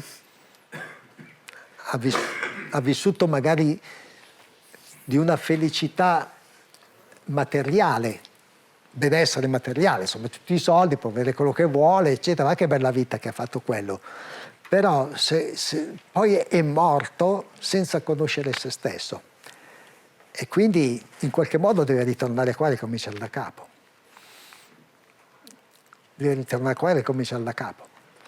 Ma e tutte quello che noi chiamiamo vite passate, che poi non sono passate perché sono tutte qua.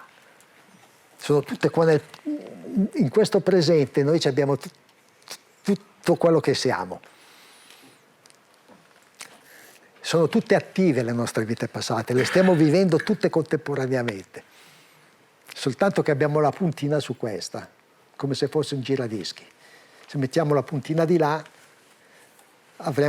sperimenteremo un'altra vita. Però queste sono cose che vanno a finire un po' sull'assurdo, come tu vuoi fuori di testa, no?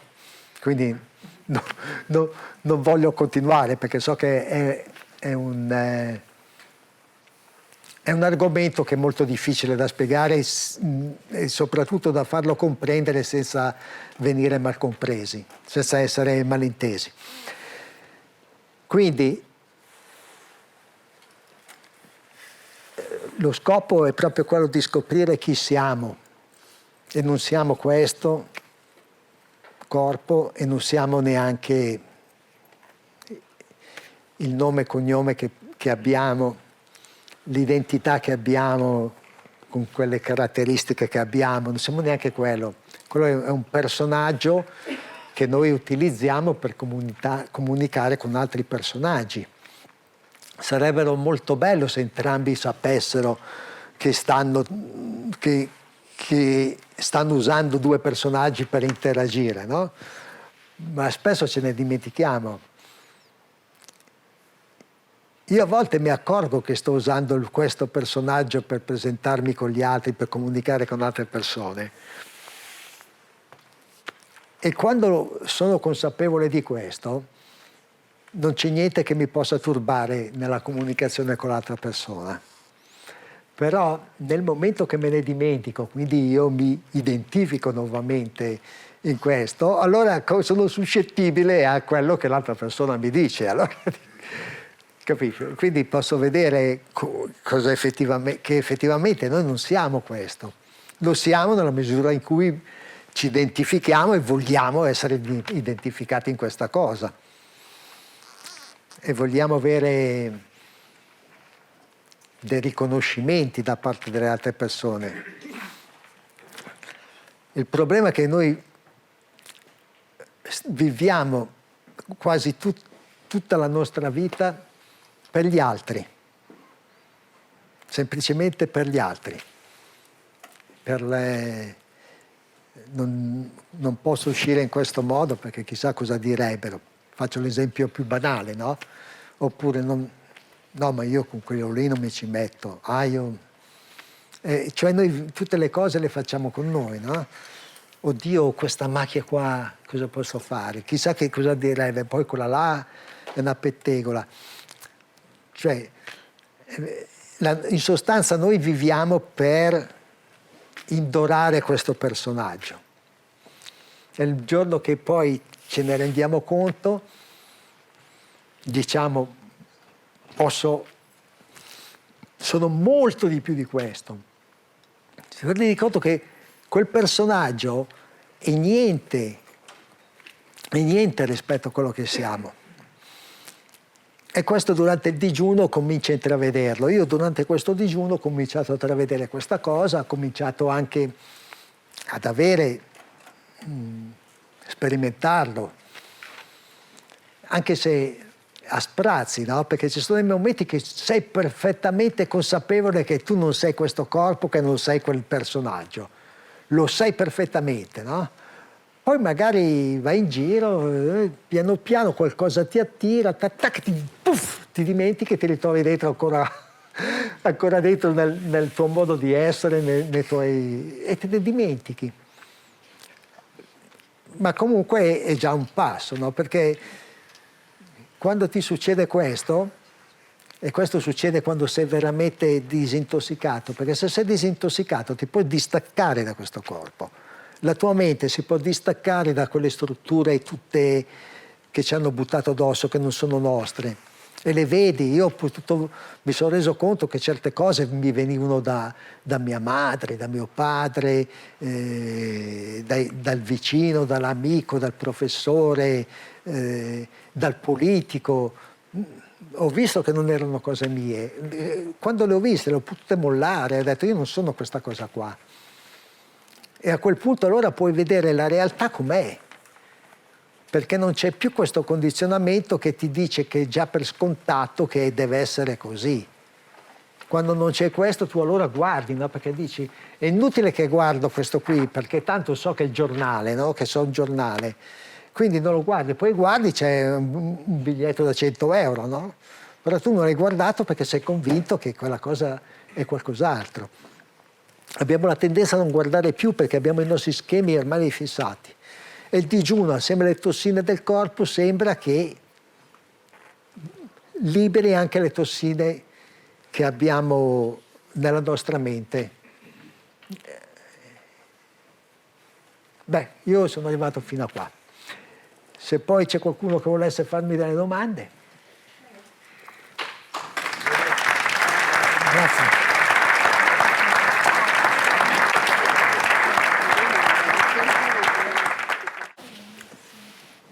La conoscenza che noi abbiamo è la conoscenza di qualcun altro. Sì, che sia esperienza, che sia comunque conoscenza di qualcun altro.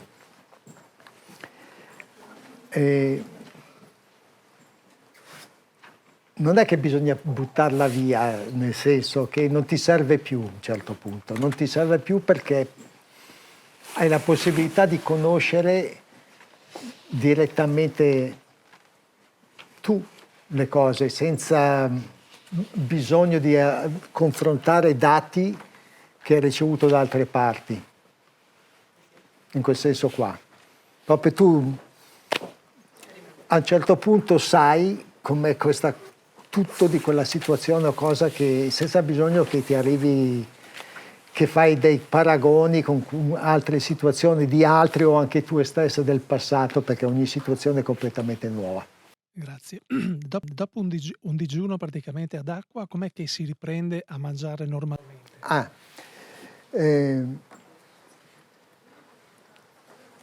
Io ho iniziato la sera prima, ho messo a bagno delle prugne secche, un bel po' di prugne secche, e me le sono mangiate durante la giornata. E nel frattempo bevevo anche acqua. Così tranquillo, poco per volta, durante la giornata, non tutte proprio così, piano piano, non so, ne mangiavo 2 o 3, poi andavo a farmi una passeggiata, poi ritornavo, ne mangiavo altri 2 o 3, poi andavo a fare la spesa, poi tornavo, insomma facevo in questo modo. E il giorno dopo poi lo vedi il risultato, insomma, no? Ha avuto anche una cosa che io dimenticavo, nonostante non mangiassi, bevendo così, a un certo punto andavo in bagno ugualmente. Andavo in bagno ugualmente, delle feci veramente maleodoranti, che dici, ma cosa ho mangiato? Topi morti, non ho mangiato niente. Ed è tutta roba vecchia quella. Soprattutto se anche quell'odore, mi ricordava la fogna, ho detto qui deve essere qualcosa, ho notato questo. Sono 4 anni che ho conosciuto Arnold Ehret e che me l'ha fatto conoscere la Francesca, perché gli stavo chiedendo come posso trovare qualcuno che mi indichi come devo comportarmi con l'alimento, perché non mi sentivo bene dentro. Avevo già pensato da diversi anni di cambiare un po' la mia cosa, e leggendo, cioè così, mi sono portato a questa decisione di intraprendere il digiuno breve. Cioè io ogni giorno mangio la sera, non so, alle 7 e sto fino all'1 senza, solo una tisana al mattino, oppure se sono fuori che lavoro o che vado a correre, che vado a fare le mie attività fisiche, che consumo, quindi butto fuori i liquidi, li integro con l'acqua o con qualcos'altro, insomma, ecco, magari del tè, non so, robe del genere. E mi trovo molto bene, cioè, ma non mi crea nessun problema. Se devo andare a correre, cioè, perché io corro parecchio, cioè, riesco a fare anche a 100 km, quindi non ho limiti, cioè, in questo genere. Un po' di limiti sì ce li ho, perché l'età è un po' cambiata, insomma, ecco, solo quello. No, ne facevo di più. Comunque, fino a 30 km non serve che mangi niente, cioè, proprio che non prendo. Dopo magari integro con un po' di tè e ad esempio datteri appassiti, dopo li frullo, li metto dentro assieme. Ecco, per dire. Vorrei anche io cominciare, ma non ho la possibilità, perché bisogna star fermi, no? È quello che le stavo chiedendo. Cioè, uno, se fa un'attività di questo genere, come fa? Non può fare digiuno, insomma. Devo stare fermo, devi come stare in ferie, ecco, cioè, per dire. Io per esempio ho fatto diversi giri in bicicletta durante il digiuno, no? Però ci sono stati dei giorni che non mi sarei alzato dal letto. Questo è il concetto. E quindi, ma anche, non so, mi è capitato che ero andato a fare un giro, a fare una passeggiata breve, insomma, da me basta andare su in salita sulle colline, no? E tornare, sedermi lì un attimo così, dovevo aprire il computer per vedere le mail, accendo il computer, mi viene addosso un sonno che non finiva più, e allora andavo a letto.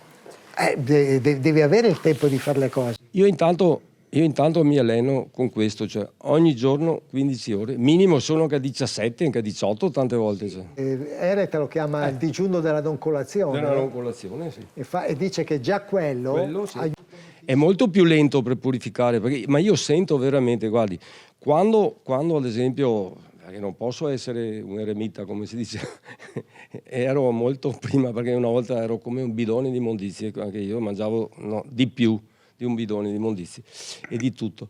E quindi la compagnia ce l'ho, qualche volta partecipo a qualche cena, però se mangio qualcosa che è un po' esagerato, difatti mi viene il blocco alla gola, proprio è come se avessi preso una bronchite, per dire, cioè, vuol dire che sta buttando fuori le tossine, cioè che sta eliminando il muco, insomma. Anche in questo breve periodo, cioè di ore, si sente già che il fisico butta fuori. Secondo me, perché io mangio solo vegetale, cioè non mi ritengo né vegano né vegetariano, non me ne frega niente. Io mangio vegetale, possibilmente crudo. E difatti ho sperimentato proprio a ottobre, così perché dovevo fare uno sforzo alla maratona di Venezia, per dire, no? Ho mangiato un'insalata mista e ho scoperto, leggendo proprio ultimamente, perché per me È un libro nuovo di volta.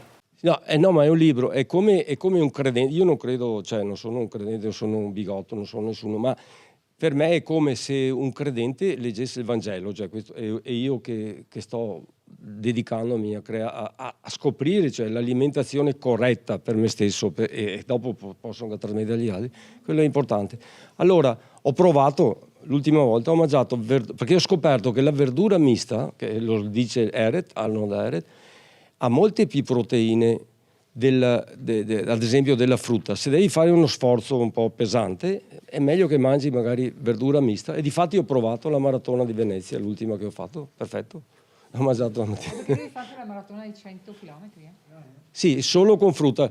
La prima volta mi è andata un po', cioè era un po' fiacco, ma adesso ho preso veramente, io mangio solo frutta e basta. Mi mangio, dopo, per merito suo, abbiamo messo dentro nelle brochure che io ho insistito, il pranzo dell'eterna giovinezza. Quello che io chiamo il pasto dell'eterna giovinezza, che mi amo fruito. Difatti io, dopo aver fatto 16 ore di digiuno, 17, mangio quello. E la sera mi mangio la verdura mista, ecco, per dire, cioè, io ne faccio di tutti i colori ogni giorno, e quindi vuol dire che funziona. Cioè, aspetta che che cade il microfono, perché sennò. Qualche altra domanda? Allora, c'è una tabella che dà un giorno di digiuno corrispondente a 3 mesi di vita, forse non mi sono spiegata bene, i 2 giorni ai 6 mesi, fino a regredire ai 40 giorni si ritorna nell'utero materno. Ah, ma chi è che mette questa tabella? Di chi è? Non glielo so dire, appunto sto chiedendo se è attendibile, se è reale. Non la conosco io, secondo me, sai, di cose ne scrivono talmente tante che non puoi sapere se è la verità, capito? Come per esempio quando vedi il peso forma. Cos'è? C'è l'esperienza proprio dei 40 giorni e dell'arrivare in fondo, ecco. Non lo so, io so che posso dire che con il digiuno si possono risvegliare delle memorie anche della vita intrauterina, ma poi si può arrivare anche oltre, ancora prima al concepimento, si può arrivare ancora prima nella vita passata, possono venire delle memorie di tutti i tipi, più passa il tempo del digiuno. Ma si possono anche sperimentare, non so, esistenza contemporanea in mondi differenti. Noi per esempio questo mondo materiale stiamo svolgendo un certo tipo di vita, ma la stessa vita, ma stiamo vivendo ugualmente anche, viviamo anche in altri mondi contemporaneamente sottili, che sono magari quando uno sogna può andare a finire dentro uno di quei mondi, poi ci ritorna quando si risveglia qua. Ma contemporaneamente noi viviamo in più parti. Quello succede durante il digiuno.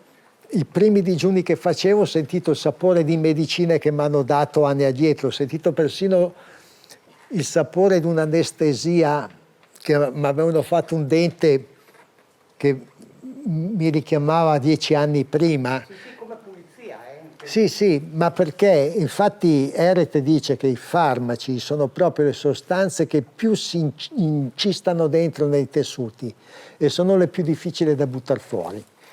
e creano più problemi di tutte le altre tossine. Tant'è vero che se uno ha preso tanti farmaci, il digiuno deve farlo con cautela, perché se il processo è troppo rapido, questi farmaci vengono richiamati dai tessuti e entrano in circolo nel sangue e possono creare dei problemi, tachicardia, proprio perché chi ha preso molti farmaci ha il corpo molto più intossicato di chi non le ha prese. Però già con un'alimentazione di frutta e verdura, soprattutto cruda, si riesce già a eliminare un po' di queste cose. Però chi ha preso tanti farmaci deve avere questa attenzione. Soprattutto, dimenticavo di dirlo, che chi prende farmaci e digiuno, se lo fa può essere molto problematico. Adesso dipende da che farmaci uno possa prendere. Però di sicuro io ho conosciuto persone che prendevano psicofarmaci e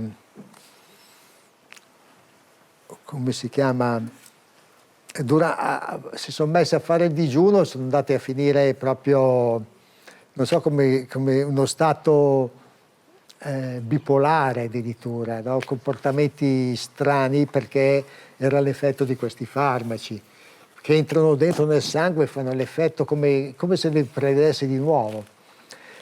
Però io mi ricordo il sapore mi è venuto in bocca proprio il sapore dell'anestesia che avevo fatto anni prima, e molte persone sperimentano il sapore dei farmaci, però adesso non saprei dirti se dipende dagli anni o meno con i giorni di digiuno. Capito?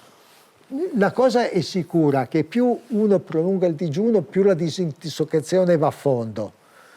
A fondo vuol dire che va a prendere tossine che hanno anche un collegamento del tempo, che probabilmente, come dici tu, che qualcuno è riuscito a quantificarlo, no, questa cosa, però io personalmente non ho dati.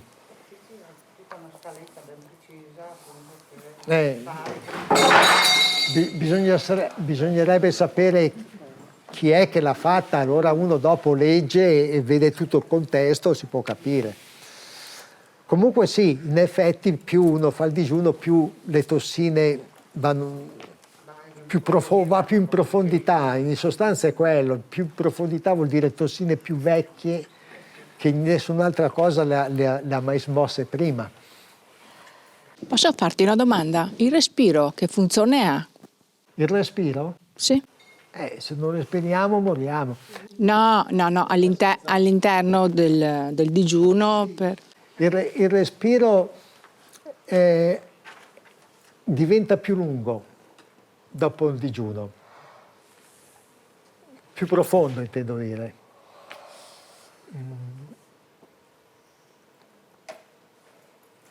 Non è che abbia una specifica funzione durante il digiuno. Io posso dire che durante il digiuno si può manifestare un respiro più profondo e più rilassato. Questo è successo a me, però tutto dipende anche dalle tossine che sono in circolo in un determinato momento del digiuno.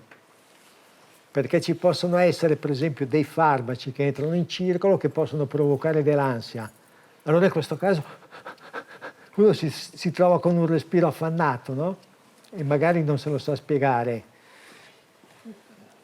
Non è che abbia una funzione specifica il respiro durante il digiuno, diciamo che il respiro si comporta a seconda delle fasi del digiuno. Non so se era questa la domanda che tu... No, c'è un'ipotesi che il respiro comunque ha una certa funzione sull'energia del corpo, cioè una giusta respirazione aiuta. Sì, questo sì. Ma sul digiuno tu non è che sei nello stato ottimale, no? Sei durante un processo, stai già facendo un determinato lavoro. E quello che tu otterrai senz'altro dei benefici anche sul respiro. No, il mio discorso è al contrario, che il giusto respiro aiuta anche il digiuno e aiuta anche tutta la depurazione, ecco, in quel senso. Se lo avevi provato tu, ecco, se tu avevi notato questa cosa, ma mi stai dicendo di no. Sì, io ho notato una cosa del respiro, che avevo un respiro molto più, molto meno soggetto agli sforzi, nel senso che io potevo fare degli sforzi anche della corsa in salita senza che il respiro diventasse affannato, sai, tipo mi sentivo meravigliato, dicevo come mai non c'ho il fiatone? Io di solito quando arrivo qua mi devo fermare perché mi sembra che sto schiattando, invece qua non c'è proprio il respiro ancora normale. Questa è l'unica cosa che ho osservato sul respiro, ma il respiro penso che sia fondamentale in tutte le attività. Chi ha un migliore respiro trae beneficio in qualunque attività fisica faccia, qualunque situazione, insomma. Però non saprei dirti cosa intendi dire se il respiro aiuta meglio a fare il digiuno, perché può essere una conseguenza. Chi è che dal punto di vista medico non può fare il digiuno? Malati di cuore oppure... Non lo so nemmeno io, non lo so nemmeno io. E penso che uno che abbia un pacemaker magari non lo possa fare, però è una mia idea perché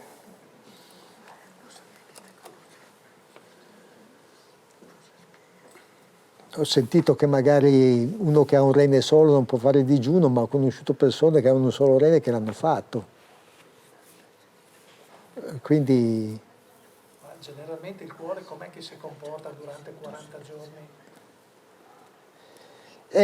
Penso che sia soggettivo, perché io non ho mai avuto minimamente il pensiero proprio al cuore, i battiti, eccetera.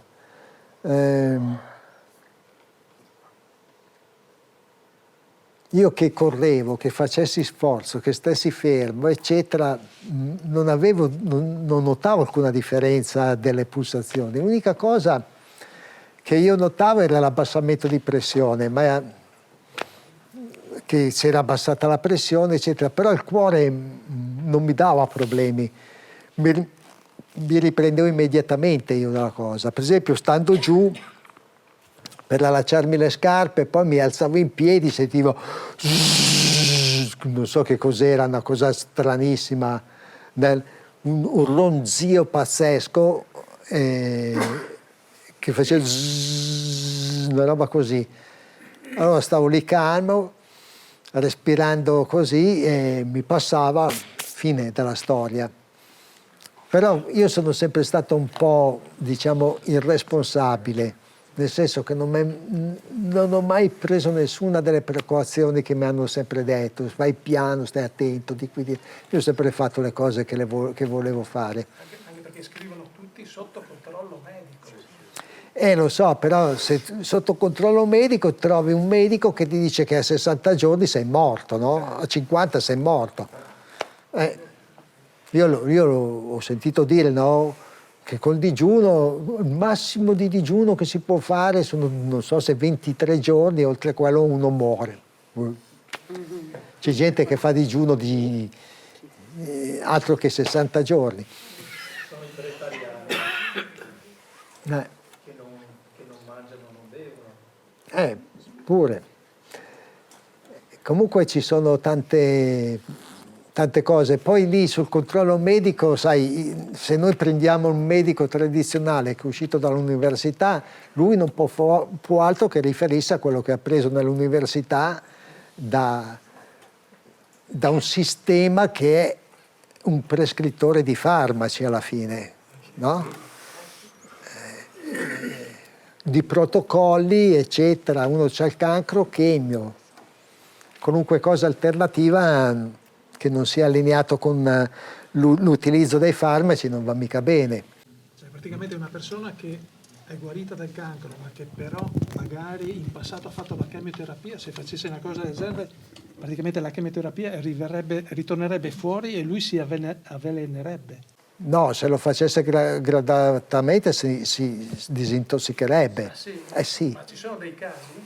Che io conosco personalmente no, però A rigor di logica si dovrebbe disintossicare. Sto parlando esatto che molte persone hanno sperimentato il sapore di farmaci che avevano preso, quindi immagino che quelli della chemia non debba essere diverso, perché di sicuro sono immagazzinati questi farmaci, che non sono usciti tutti. Già quando uno fa una pulizia del fegato comincia già a buttarne fuori una buona parte, siete già una bella differenza, perché compromettono in particolar modo il fegato quei farmaci. Avendo già fatto delle pulizie del fegato, ci si accelera un po' la disintossicazione in questo caso, quindi anche se uno avesse consumato qualche farmaco, durante la purificazione del fegato si riesce a eliminare l'effetto, no? Sì, già con la pulizia del fegato si butta fuori un sacco di roba, insomma. Comunque la persona deve capire un attimino che, non so, comincia a avere tachicardia, comincia a sentirmi un po' strano, allora può sempre fermarsi, no? Vuol dire che se c'ho proprio vuol dire che questo farmaco, i farmaci di solito, molti farmaci danno tachicardia. Quindi quando uno comincia ad avere sintomi di quel genere dice ok, rallento un po', no? Ferma il digiuno, si riprende a mangiare normalmente e poi proseguirà il digiuno di nuovo, lo riprende di nuovo da capo. È una cosa che uno deve sentire, perché se uno non sa nulla, si mette a fare il digiuno, gli viene chiama l'ambulanza, lo portano al pronto soccorso, so che ha detto una bella flebba, lo mettono lì in osservazione, dice ma te, ah sì, digiuno stava facendo, disastro, capito? Si fa il digiuno e dopo magari appunto o la chemio, come diceva il signore, o altre medicine più forti, in teoria ritornano in circolo, giusto? E l'organismo... Ma ritornano in circolo per essere eliminate. Per essere eliminate, ma se in quel momento che ritornano in circolo ti fanno un effetto strano, appunto, devi fermarti un attimo. Eh sì, uno si ferma perché sennò sarebbe troppo, no? Cioè tutto sta nel... Uno si deve sentire, ascoltare e sentire. Sì, tutto sta nella tolleranza individuale. Io per esempio sono un po' un animale, no? Nel senso che se mi piantano un chiodo qua che viene fuori da là, che io devo tenerlo perché mi serve per fare una cosa, lo tengo. Nel senso che ho un mal di testa da far scoppiare. Io se so che è un sintomo di guarigione, io vado avanti. Sì, ma il mal di testa ok, perché quello viene tante volte appunto perché ti stai disintossicando e quel può essere, ma magari qualcosa di più particolare che uno, come appunto tachicardia o altro. È meglio non rischiare. Meglio non rischiare. No, uno si ferma, ma chiude il digiuno, mangia le cose che può mangiare morbide, umide. Io ho usato le prugne secche messe a mollo la sera prima, per me sono state perfette, no? Perché erano dolcissime, mi piacevano, e erano morbide e hanno un effetto lassativo. Ecco, in effetti quando poi aiuta molto anche farsi clistere. Aiuta molto dimenticavo questa cosa qui, è molto importante. Io facevo diversi clisteri durante il digiuno, perché se ci sono delle tossine in circolo, con i clisteri aiuti a liberare l'organismo e quindi è pronto per fare una nuova fase. Anche col caffè? Sì, anche col caffè. Infatti col caffè, io ne ho fatte qualcuno col caffè, mi sono sentito rilassare in una maniera pazzesca. Sai che dopo ti distendi sulla parte del... Esatto. E mi sono messo lì a letto con ancora il caffè dentro, prima ho verificato che fossi in grado di trattenerlo, perché non vorrei trovarmi nel letto. Mi sono messo lì a letto tranquillo e ho sentito proprio un rilassamento fisico, proprio un benessere. Poi dopo, quando sono andato in bagno, ho sentito, stavo proprio bene. Sì, aiuta molto, i cristeli sono importanti. Ma caffè è quello che si beve oppure il caffè Quello che in si polvere? beve. Sì, c'è C'è un modo, se vai in internet trovi tutte le procedure per farlo. sono dei cristeli che il dottor Gerson, che è uno di quei tanti che facevano la cura del cancro, praticamente aveva notato che aiutava a tirar fuori le tossine dal fegato. Il cristero fatto con il caffè. Come se te ti fai una bella moka di caffè, ecco, invece di prenderla di qua, la prendi dall'altra bocca. Sì, con la moka però allora il Sarebbe caffè l'unico liquido. modo per utilizzare il caffè, a dire la verità. Sì, perché c'era qualcuno, ultima domanda che... Sì, buonasera. Prima, durante l'esposizione, aveva toccato l'argomento della lucidità mentale e volevo se poteva dare un cenno di approfondimento, soprattutto da come si riconosce, se diventa, come dire, una scoperta nuova oppure una lucidità ritrovata. Noi abbiamo un determinato livello di consapevolezza. Ognuno ha un livello di consapevolezza. Quando ci sono le tossine, questa consapevolezza viene annebbiata, viene un po' intorpidita. E la consapevolezza ha anche a che fare con la lucidità, perché se sei consapevole di una cosa, guardi, osservi, se non sei consapevole non osservi. Quindi consapevolezza e lucidità mentale vanno di pari passo. Eliminando le tossine è come se tu togliessi via questa nebbia e quindi vedi dal tuo livello di consapevolezza effettivo che hai.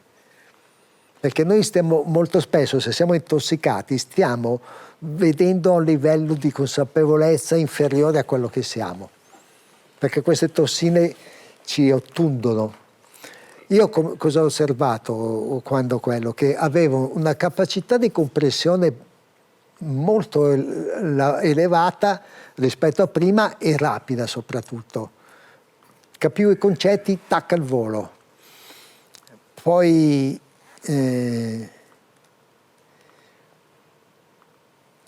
la capacità di percepire l'ambiente presente molto più marcata di prima. Questo ho osservato io durante il digiuno. La consapevolezza ha a che fare molto con la disintossicazione, perché noi abbiamo un livello di consapevolezza. Se non fossimo mai stati intossicati, vedremmo dal livello di consapevolezza che abbiamo raggiunto, vuoi attraverso le altre vite, vuoi eccetera, no? Perché per chi ci crede, per chi non ci crede, insomma, quel determinato livello di consapevolezza, se non fossimo mai stati intossicati, noi vedremo le cose da qui. Man mano che passano gli anni, ci intossichiamo, noi vediamo come se avessimo qui il livello di consapevolezza, ma in realtà noi ce l'abbiamo sempre qui, però non siamo in grado di raggiungerlo, perché queste tossine ci impediscono di arrivare lì. Come elimini le tossine, il corpo rimane sempre più disintossicato, la tua lucidità mentale aumenta e vedi dal tuo effettivo livello di consapevolezza. Non so se sono riuscito a spiegarmi. La domanda è questa: il ritorno all'alimentazione normale, come viene promosso, come viene effettuato? Sì, come avevo detto prima a lui, praticamente io ho messo delle prugne secche a bagno la sera prima e poi, quando ho deciso di smettere il giorno, iniziando dalla mattina, ho cominciato a mangiarle poco per volta, un paio, 3, poi facendo altre cose, facendo tutte le cose che devo fare durante la giornata, praticamente ogni 2 ore me ne mangiavo un po'. L'ho fatto così per tutto il giorno, ho mangiato, penso, una scatola di quelle lì della California, bella, durante la giornata, e il giorno dopo l'effetto lassativo si è visto, insomma. E quindi Dopo di quello ho cominciato a mangiare qualche insalata, avevo voglia di pomodori, e allora mi sono fatto una bella insalata di pomodori, ma poca roba, poca roba. Ma poi a un certo punto ho sentito che anche se mi fossi messo a mangiare normale non mi sarebbe successo nulla. Questa però è stata una mia impressione personale, magari qualcun altro invece non è così, insomma, magari ci vuole più tempo. Però penso che quando uno va in bagno dopo l'ultimo giorno di digiuno, penso che sia già un buon passo. Parla molto di fare la clisterazione proprio sia durante il periodo ma anche alla fine, proprio per... Si poteva anche farla, ma io siccome l'avevo già fatto il giorno prima, ero stufo di clisteri sinceramente, ho detto se va bene così, va bene così. Anche poi c'è stato un momento durante il digiuno che ho avuto delle difficoltà perché mi sembrava che mi si fosse incollato l'intestino. Mi sembrava che si fosse incollato l'intestino, ho detto, perché con i clisteri non mi entrava più acqua. Ho detto, cavolo, non avrò combinato qualche guaio, no? Ero piuttosto preoccupato. Allora avevo delle polveri di erbe lassative che avevo in passato raccolto perché studiavo una specie di lassativo ideato da Eret, no? E avevo lì degli estratti secchi di frangola, di senna, eccetera, e me ne sono mescolate un po' e me le sono bevute, no? A digiuno, no? Quindi non avevo lo stomaco vuoto, mi sono bevuto quel lassativo lì, ho detto, perché infatti il giorno dopo, nonostante sono andato in bagno, allora ho detto ok, non si è incollato l'intestino, mi sono sentito rassicurato. Comunque anche quella è capitata, no? Bisogna vedere cosa sta succedendo. Ogni preoccupazione devi vagliarla, devi considerarla, dire che cosa sto facendo, è giusto questo che sto facendo oppure no? Come posso correggere questa cosa? Se c'è l'esperienza poi non ci sono problemi. Bene, signori, ringraziamo Luciano e grazie a tutti voi per essere stati qui. Grazie.